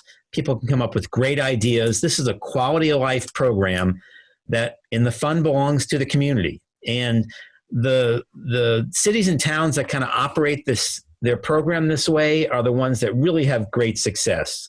But a lot of times there's pressure from the town budget people to move some of their expenses over to you, because there's always pressure on the town budget, right? There's never enough money for fire, police, schools, roads. CPA is not designed to replace the town budget. It's a quality of life program for the things that didn't fit in the town budget. So it's good to remember that and to remind folks in town of that. It's really a community fund for quality of life new initiatives, as opposed to replacing the way the town ordinarily does business. And the process should be quite different too. All right. So this is a little bit more, Tom, of what you were talking about, of what you can actually do with CPA funds in the different categories. This is really helpful for folks to look at this particular chart. Does anyone recognize this chart at all? This is called the CPA Allowable Uses Chart. And there is a copy of it on our website in that technical assistance section. But this basically tells you what you can and can't do with CPA funds. And there's a paragraph in the CPA legislation, it's paragraph 5B2, that tells you what you can do with your money. But it's this long legalese gobbledygook paragraph. Your committee can make recommendations for the acquisition, creation, and preservation of open space, and the rehabilitation of open space if it was acquired or created with CPA funds. And it goes on throughout all the categories. And honestly, it was very hard in the beginning when communities passed CPA in 2000 to know what the heck they could spend their money on. And then the Department of Revenue came out with this simplified chart, and it was kind of like a light bulb went off in everyone's head. So we really would recommend you kind of print out this chart and always keep it with you, because if you had $1 for every time someone asked you, either at a meeting or even outside a meeting when they see you, hey, Tom, the same way you just asked me, hey, Tom, can we use CPA money to do this? Or Francis, can we use CPA money to do this? I got an idea. A lot of times it's not easy to figure out. And the first thing you should do before you even say yes or no is you pull out this chart. And I even recommend that CPCs bring this chart to every meeting and put it on the table. Of course, you're not meeting in person right now, but you will be again. One community even put it on a big piece of foam core, and they hang it on the wall every time they meet. So the way to use this chart to figure out whether something is eligible for funding or not, you all know the 4 categories of CPA: open space, historic, recreation, and housing. Everyone knows that. But what people don't realize is, in terms of what's allowable to spend it on, you also have to satisfy these verbs that are along the left side of this chart. So how does this work? Well, if someone says to you, hey, can we buy the brown and, was it Coke or Cock? Coach? Coke? How do you pronounce that property? Let's call it Coke. Coke. Can we buy the Brown and Coke property? It's open space. I'd love to have that, for future recreational use. Well, let's go to the chart. What category is it in? Well, it's probably an open space, right? It's open land, open field, former farmland, maybe if it had a barn on it. So it's in the open space category. And what are you going to spend your CPA money on? You're going to send your CPA money to acquire it. And so you look in that box and there's a yes. So yes, we can use our CPA money to acquire and buy for the town the Brown and Coke property. And that's kind of how you use the chart. And these verbs, acquire, create, preserve, support, and rehabilitate, have definitions. They're in section 2 of the CPA legislation. So there's a definition of preserve. That one happens to be a short one. It's to protect an asset from injury, harm, or destruction. There's a long definition for support and rehabilitate and acquire. But, as long as it fits within the category and as long as it fits within the definition of one of these verbs, it is eligible for funding. And then your committee can debate the merits of it, whether you want to spend your money on it. But that's why it's a 2-part process. Is the project eligible? Let's look at the chart. And yes, it's eligible. Now, is it a good idea? Does it fit within our budget? Does it fit within our priorities? What are the questions we have? Can we tweak this project to make it a little bit better? That's part of your whole process that you have. So a couple of things I'll point out on this chart. And John, it's 8:22. So tell me what time you'd like to be wrapped up. So how much left do you have, or is it? Well, I can. This is toward the end. So if I finish up in the next 5 to 10 minutes, you think that? Sure. Good? Next few minutes, yeah. Okay. And then all right. Thank you. One thing I was going to point out about this chart is that see that box down in the recreation category that says yes over to rehabilitation. So normally I'm in a room with you guys and I just point on the screen to where it is, but this is a little tougher. I don't know. Can you see that mouse that I have on the screen? So it's this box right here. So until 2012, what this box said was yes if you acquired or created with CPA funds. So you couldn't rehabilitate any recreational land unless you had purchased it with CPA funds. And of course, the only thing you've purchased is Brown and Coke, right? So if the track people had come to you and said, can we resurface our track before 2012, you couldn't because you hadn't bought the track with CPA funds. And this is the change that was made in 2012. We convinced the legislature to change that box to just a straight yes. So now it doesn't matter whether you bought a piece of land with CPA funds or whether you built that track originally with CPA funds, you can spend CPA funds to rehabilitate it. All right. So moving on, something that you always want to keep in the back of your mind is that right now you seem to have a decent amount of money in your accounts, so you have some flexibility. But some communities, spend everything every year that they have, and you might find a couple big projects come in next year, and you're down to bare bones in your bank account. So you can always borrow against your future CPA surcharge in the same way the town borrows against its regular tax revenue to build a new school, to pave a road, to buy an expensive fire truck. They bond, and that bond is backed by the future tax revenue in East Longmeadow. You can do the same thing with CPA. So don't be afraid of really large projects that might come in, because if you don't have the money in the bank, you could always recommend to the council that you pay for that project by issuing a bond. And that bond does not require an override vote at the ballot. You're paying for it out of your future 1% revenue stream. So the electorate has already given you that revenue stream of 1% every year. You're bonding against that. You can't bond against the state matching money because that, as we know, is an uneven funding source. The match varies every year. But your 1% is a pretty rock solid funding source. It does ratchet up the level of support you need at the council. It's a 2/3 vote to bond as opposed to a majority vote. And then the other thing is you can't pay debt service on a bond that was issued by the town. You can't pay back that bond. It has to be issued originally at your recommendation under CPA in order to be able to pay it back with CPA funds. So that's something to consider. And if you ever get to the point where you have a big project that you think you might not, have the money for and you still want to do it and you want to bond, I have a separate half-hour presentation just on bonding that I'd be happy to come back to one. Chair, may I approach Stewart? Yes, Tom.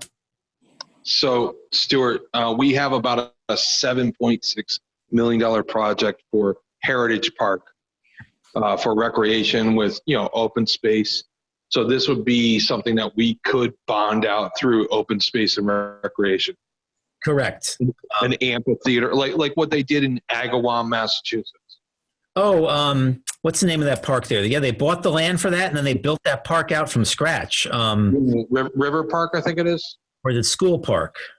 Yes, it's School Park. Yes, you're correct. Yeah, School Street Park, I think it's called. Yeah, I'm actually familiar with that project. That was one of the first really big recreation projects, and I'll bet you they bond that. I don't know for sure, but I'm pretty sure they did. Yes, so Tom, you'd have a number of ways.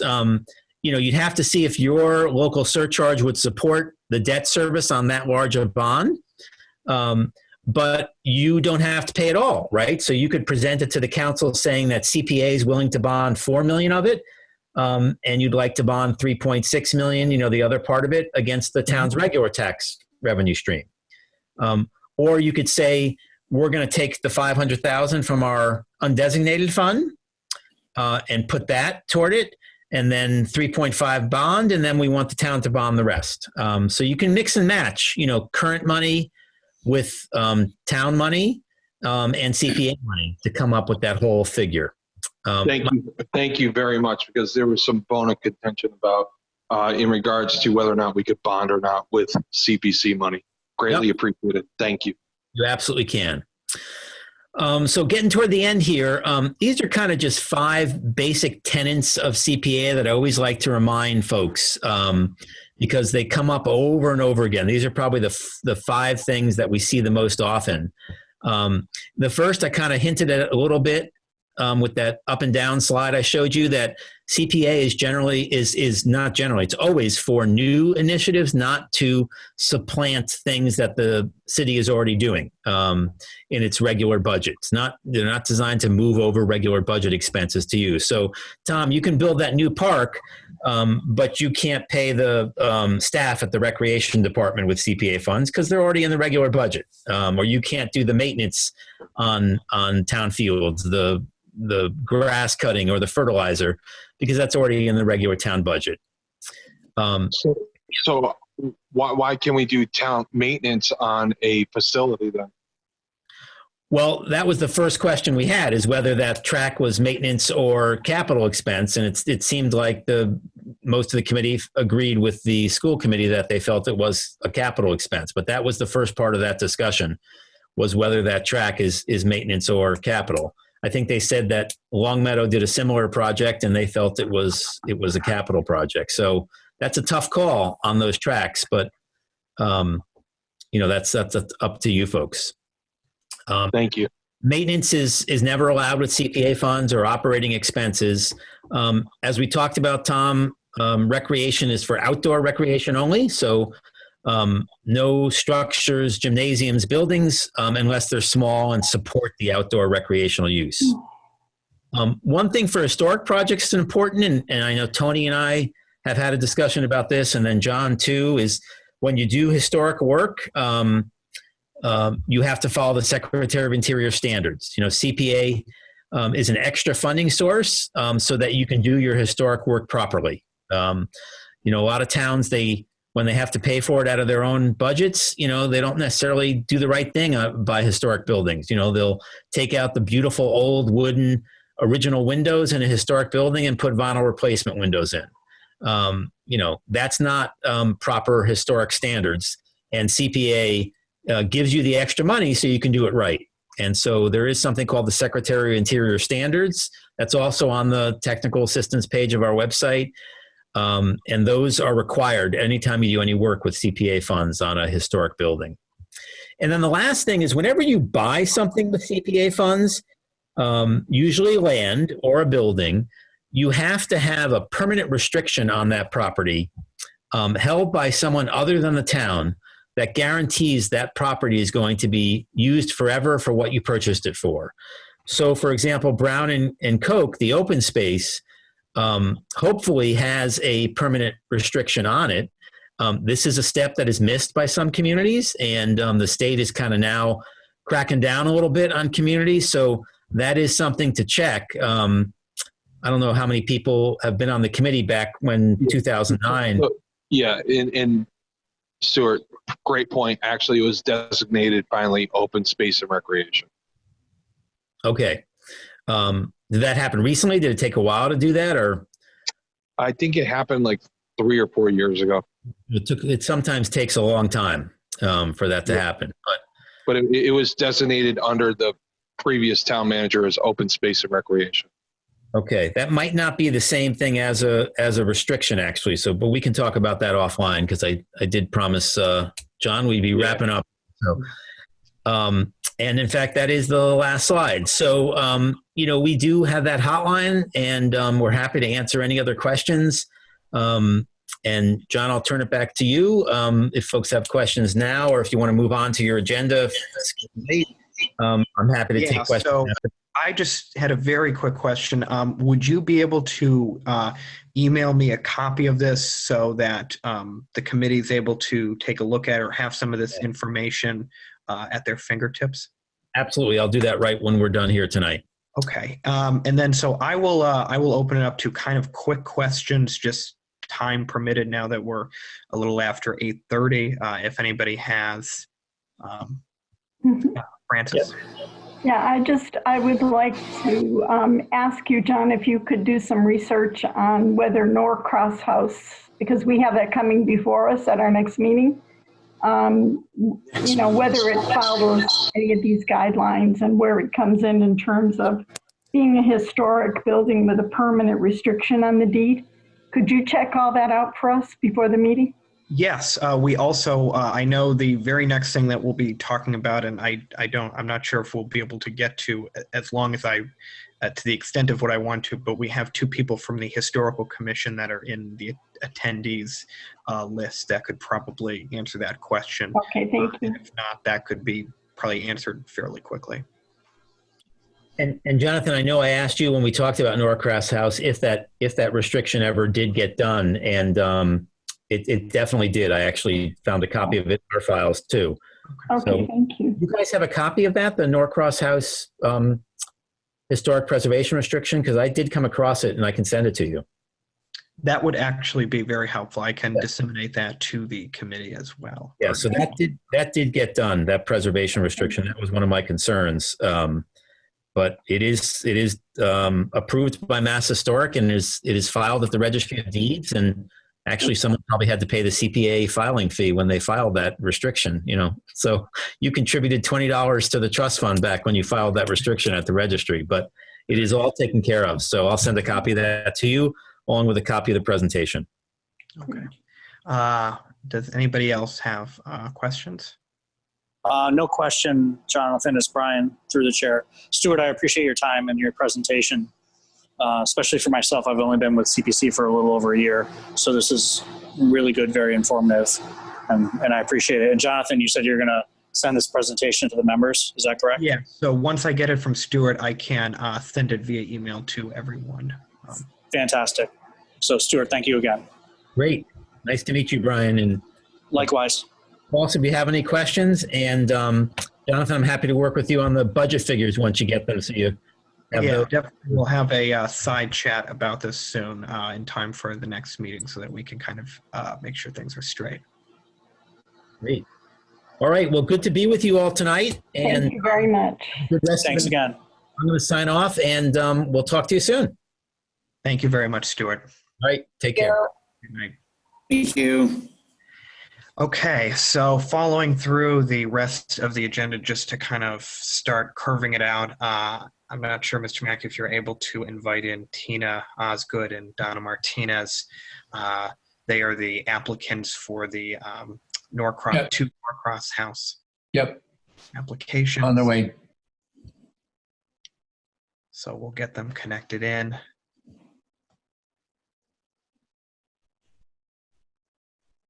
So I'm not sure if you guys can hear me. Oh. I can hear you. Okay. This is Donna. Hi, Donna. Hi, Donna. Hi. Hello. So obviously, I'm not sure if you, if both of you saw our meeting up to this point or caught much of it. So I can open up to the rest of the board if they have questions on this, but I feel like, especially on the question of budget, those questions might still be relevant to this project as well. Obviously, it's a different project.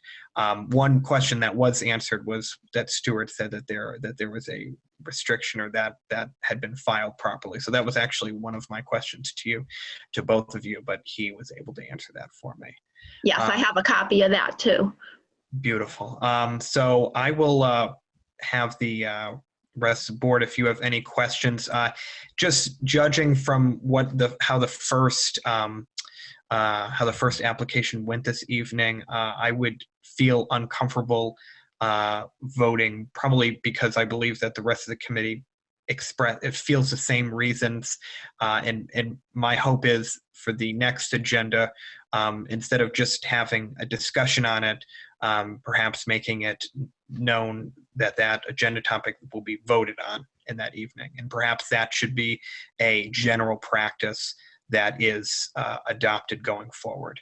And perhaps certain time limits, more time limits and constraints on when we act on these projects, so that we're accountable to the applicants as well.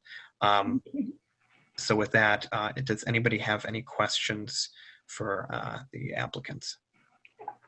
I have one question. I was just looking over the application, and because of the presentation we just heard, and he's saying that any historic, I'm looking for my notes,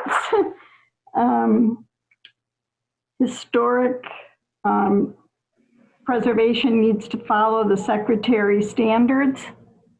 And I just wondered if maybe Norcross could submit a little more detail about how they're going to do the repairs to meet the standards, the historic standards.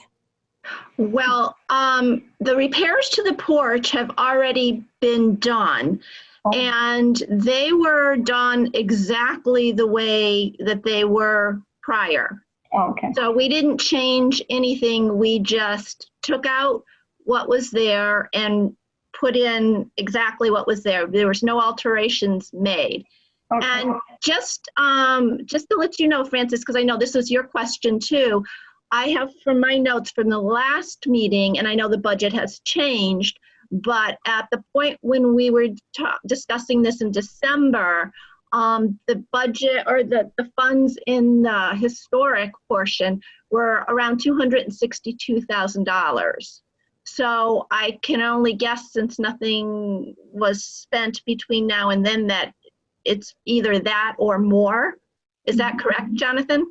Yeah, I have not been able. I'm trying to look on my computer while this meeting is happening. I haven't been able to find. There was a meeting minutes from I think a year ago that had the last updated numbers. I believe we had, if I'm not mistaken, we had a February 2020 meeting, and I had gotten updated numbers at that point. Of course, now it's been it's been a full year since that meeting.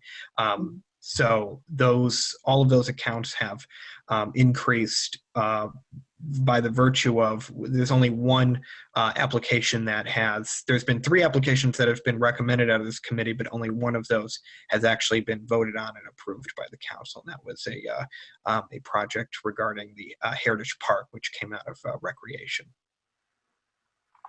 So there has been no historical applications that have been both recommended by the council. So no, that number, if anything, has either not changed or gone up. Yes. I'm sorry, I have another question. So the total amount that Norcross is asking for is under $12,000. And for the porch, yes. And then what was the other thing? The other thing was we have to restore a portion of the barn that has the carriage house that has damage. Okay, so we need to vote on both of those at the same time, Jonathan? We can vote those. So those are separate applications.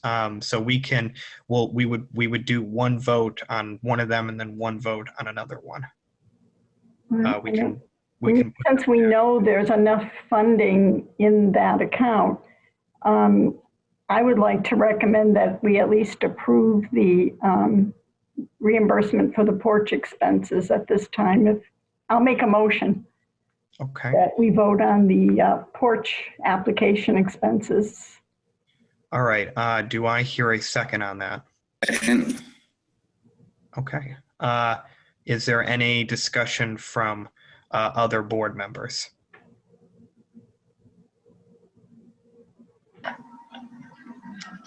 Hearing none, I will go to, unless there's anybody who comes up now, hearing none, I will go to the vote. So this will be a recommendation on this is the for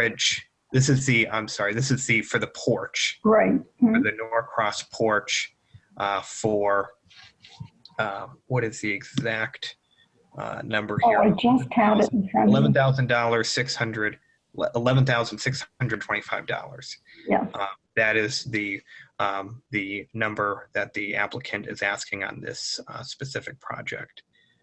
So I will go from the way it's on in my computer here. So Francis? Yes. Lynn?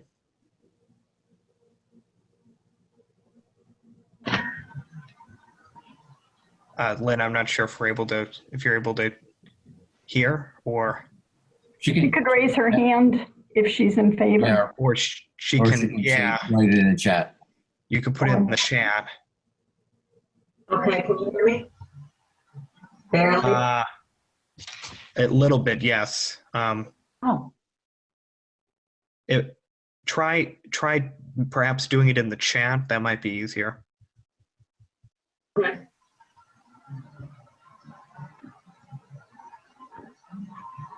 So either yes, no, or abstaining.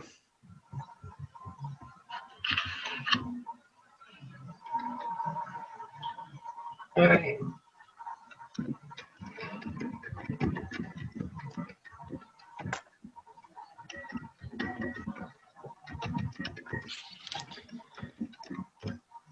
Okay, while Lynn is typing out her vote, I'll keep moving here. Tom?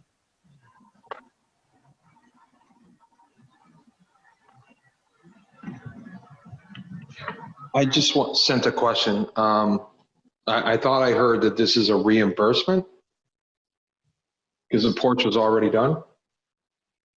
Yes. Okay.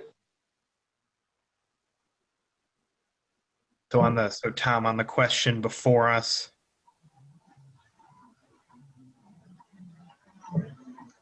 to either approve or disapprove the project. And it's under historical, correct? Yes, it will be coming out of the historical account, historical preservation account. Have we heard from historical on this?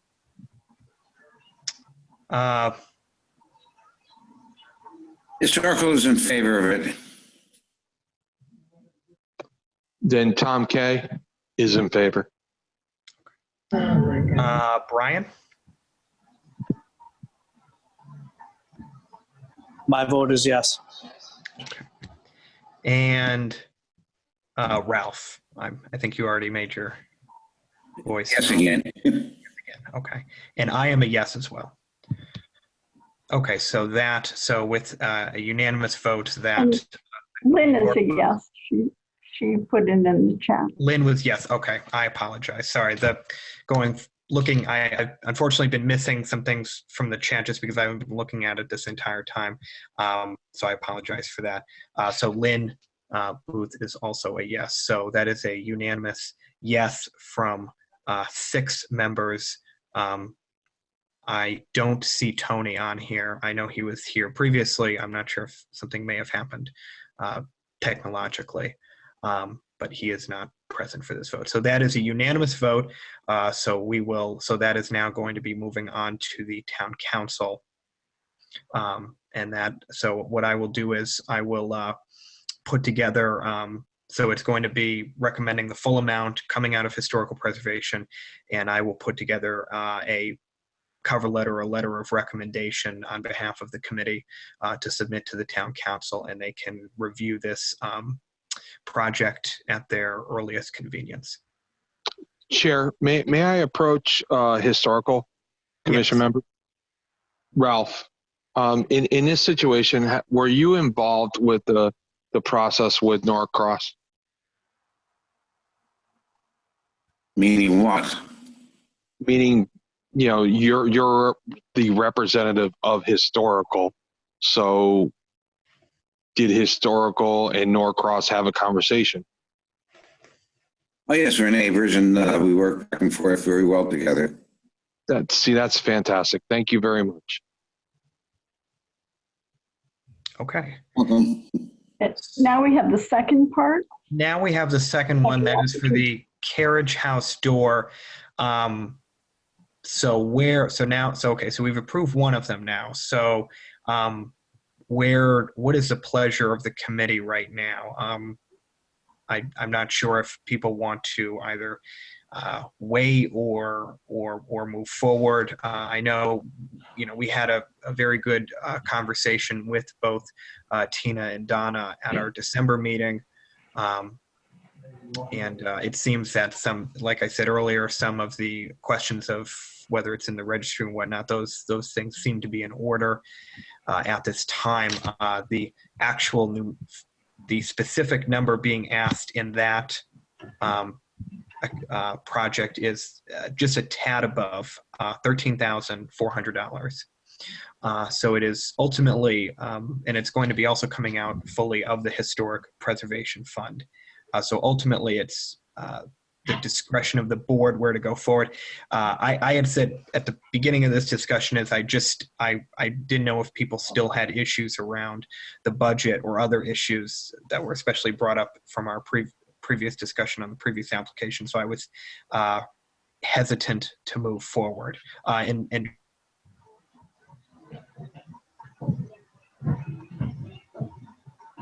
We lost you, Jonathan. I usually take them all.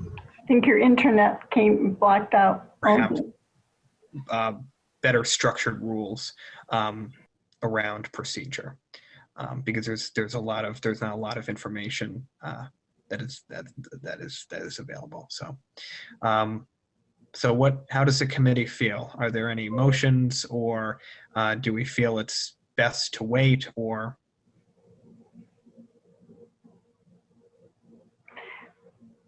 I think the longer we wait, the worse the writing will progress, and I think a quicker vote will be much better. Okay. Francis, I saw your hand raised. Yeah, I wanted to hear from Ralph, and thank you, Ralph, for giving your input. And also, I wanted to say that due to the small amount of the request, I'm not as concerned about the budget problem. The resurfacing project was quite costly, so I really wanted to see figures before approving that. But I think we have the information now that this qualifies as a historical project under the CPC. So I'd like to make a motion that we approve the project for the carriage house. Okay. Do I hear a second? Second. Okay. So this will be a vote on the CPC application, Norcross House for the carriage house for $13,400 will be coming out of the Historical Preservation Fund. So with that, I will go in the order here.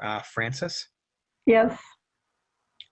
Lynn, I think maybe what you'll do for this one again, okay, she typed it out. Okay, good. Lynn Booth is a yes as well from the chat thing here. Tom? Yes. Brian? And may I make a comment that I like the process. Thank you. Definitely. Thank you. Brian? Definitely a yes. Ralph? Yes. And I am a yes as well. So Tina and Donna, it looks like we are fully in sync here. Both the proposals are recommended as is. So we will have now two different projects that will be going before the council at their earliest convenience. So I will write up letters for both of those projects, and perhaps we could work together with that to present this in front of the town council. So we'd be happy to work with you in pulling that information together, and really appreciate your support. Yes, absolutely. Thank you very, very much, everybody. Thank you. And please sell some hot chocolate at the ice skating rink. Oh, Tom, I would love to talk to you about that. You can get my contact information from John. I'll send it out on the Zoom. 413-537-7905. I can get hate mail later. Yeah. Please consider sending news about Norcross House out to the community, please. Absolutely. Oh, we'd love to. Definitely. Thank you. Thank you. So thank you very much. Thank you for the presentation. It was great. And please come ice skating, everybody. Well, maybe my husband will ice skate, but I don't know if he'd want me out there. Well, you know what? It's a community. A community came together to provide outdoor activities for our town, and it's, I think it's a wonderful thing. So I was one of those nutty guys out there at midnight with Don LePage, snow blowing that place. Snow blowing? Yeah. Well, thank you for that. It takes all of us to make it work. Yes, it does. Thank you very much. 20 years ago, I would have been there every day, but not now. That's how I feel too. Things change. What can you do? Well, I'm going to go back to the Bruce Finney West Palm Beach or Palm Beach video. Okay, so Tina and Donna, thank you very much. Okay, so just following along, so we're really basically at the tail end here. So the October 1st applications update, so this is both the dog park sidewalk and the Pine Knoll Playground. So I'm in the process of putting together letters for those. So my hope is now that we have 4 that are going to the town council. I'm going to do them in order of how they were voted. So the dog bark park sidewalk, Pine Knoll, and then both of these Norcross House applications. I'm not sure how the town council will do it. They may split it up into multiple meetings, considering now there's 4 different projects. So it's my hope to get those 2 letters out and then getting those other letters sent forward as well. And the next thing is, so the annual report, I will also be putting together an annual report. The deadline, I believe, is sometime in the middle of February. I think it's maybe February 19th, if I might be wrong on that date. So I will send that over to the committee as well, so that they can take a look at that as well. It's usually a fairly short and small report, just kind of explaining what we've done, which there has been not that much action for us in the past year, just with COVID and everything. But there's been updates to membership and everything. And on the subject of membership, it would actually be great. I got an email from Jennifer Kerr. She wanted to kind of update the contact spreadsheet. So this is just between us, just so that, if there's, need be. I have pretty much everyone's, I think, email. I have everyone's email here, or a workable email that I've been sending stuff to. But if everyone feels comfortable, I have some of your phone numbers. I don't have others' phone numbers. So if you wouldn't mind perhaps sending that contact information over, or updated contact information, that would be excellent, so that I can kind of update it. And especially if things come up at the last minute, and email might not be the quickest means, a quick phone call or something might be easier as well. So with that, so I'm thinking, so for the agenda for our next meeting, will be, hopefully a discussion and on the high school track project, kind of getting things ironed out with that. So hopefully maybe recreation, Tom is able to chat about it between that period of time. The next meeting for us will be March 4th, Thursday, March 4th at 6:30. So hopefully at that point, a lot of these questions will be answered and things. So it can move forward. And then the other hope that I have is we'll have budget numbers, and I can even, I have that meeting. I'll be having that meeting tomorrow. I can send over those specifics as well, and helping to put together some type of budget, I think, would be helpful. And I hope perhaps if any of you have thoughts privately that you want to email me, maybe about improving the way we do procedure exactly, maybe posting a specific vote, like this evening we're going to have a vote on this specific having a deadline. We need to act on these projects. These projects were sent to us for the October 1st deadline, and just the nature of just holding meetings, once a month arrived us at this point now in February, and now we're on the door of the April 1st deadline, and I'm sure we will have some applications at that point as well. And then one other point of new business, it's very late, so I don't want to keep everybody long, and I wanted to have a little bit of a longer discussion with this, but definitely I want to adhere to people are definitely a little, I'm sure, tired after this very, very eventful, very long meeting we've had this evening. In terms of the Heritage Park architectural design project, which was approved in early February. So that was for about $113,000 that was approved by this committee, and that was also then subsequently approved by the town council. So I had some discussions with Bruce. I've had some discussions with Donna over the last little period, and it appears, and Tom, you can correct me if I'm wrong, being that this is a recreation project, that that money for the architectural design will not be going towards an architectural design anymore, because there is already an architectural design that can be used. So there was a discussion about possibly using it for soft costs was the word. And, we can have a discussion. I'd like to have a broader discussion about this at our next meeting. It would not be, and I actually wish Stewart was here right now, but it would not be, I think, the best idea to roll that money over to another cost that isn't actually stipulated in the application. The application said that money was going specifically to and fully to an architectural design. If it's not going to that anymore, we don't have the ultimate authority on that. The town council does. It would be, we can recommend things. It would be in the best interest to have that money come back. And then I know that there might be other projects about Heritage Park coming down to the pike. In my opinion, by doing this, by bringing the money back and then having a new application come forward, it'll make it significantly cleaner and just easier instead of having that little bit of money.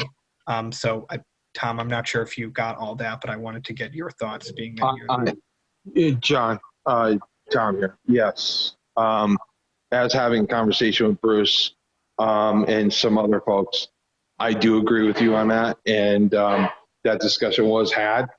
And yes. So, okay. Perfect. That so money, it's very late. Because John, just to let you know that DPW feels that they can take on some of these, some of the Heritage Park project upon themselves. Oh, so like the design aspect or some of these specific projects. Right. And by the way, there was already in one of my biggest, and this is why I don't know, maybe a little maniacal on this, but we already spent $25,000 for a study that was already done. Now it's 8 years ago, but still that same study was done. Yes, I was aware of that. This was sort of, when it was brought to our committee, at a sort of a necessity to move forward on. I believe it was 2 fields and an access road, and I think perhaps some increase in parking and lighting. So that was what the architectural design was going to go for. But then I had heard in other conversations that the previous $25,000 architectural design would be perfectly fine to just use. Yep, exactly. And that's yep. And that was all included in that project. Okay. Francis, yes. Can I ask a quick question? Will we be getting the minutes of the meetings? We didn't get minutes from the last meeting. Yes, so that's another thing. We don't have an administrative assistant, so it's sort of, so you're kind of looking at the administrative assistant at this moment. And just things have built up a little bit, and we've not had as many meetings as we normally would in a typical year. So I'm hoping to have meeting minutes to the most recent meeting so that we can have a full discussion on them. And the other thing is, and the rest of the board perhaps could maybe help me on this, or the community, to perhaps finding an administrative assistant. I think that'll be important, not just for the minutes, but perhaps putting together stronger regulations or stronger rules on certain things like procedure, so that it's just, I only have so much time in a day to dedicate to this stuff. But I'll volunteer to email you about that. Okay, good. I'll help you with it. Yes, and I love this committee. I like the debate. I like the discussion, and I like serving in this community in whatever capacity. and I want to make sure, you know, it's done correctly, and it's done transparently.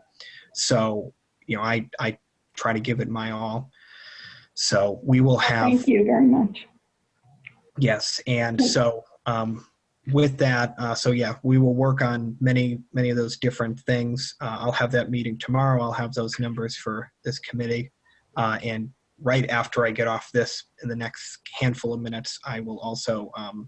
I just actually got I see the PowerPoint presentation was sent to me, so I will send that over in the next couple of minutes to this committee after we get off our Zoom here. So with that, does anybody else have anything that they want to bring to the board's attention?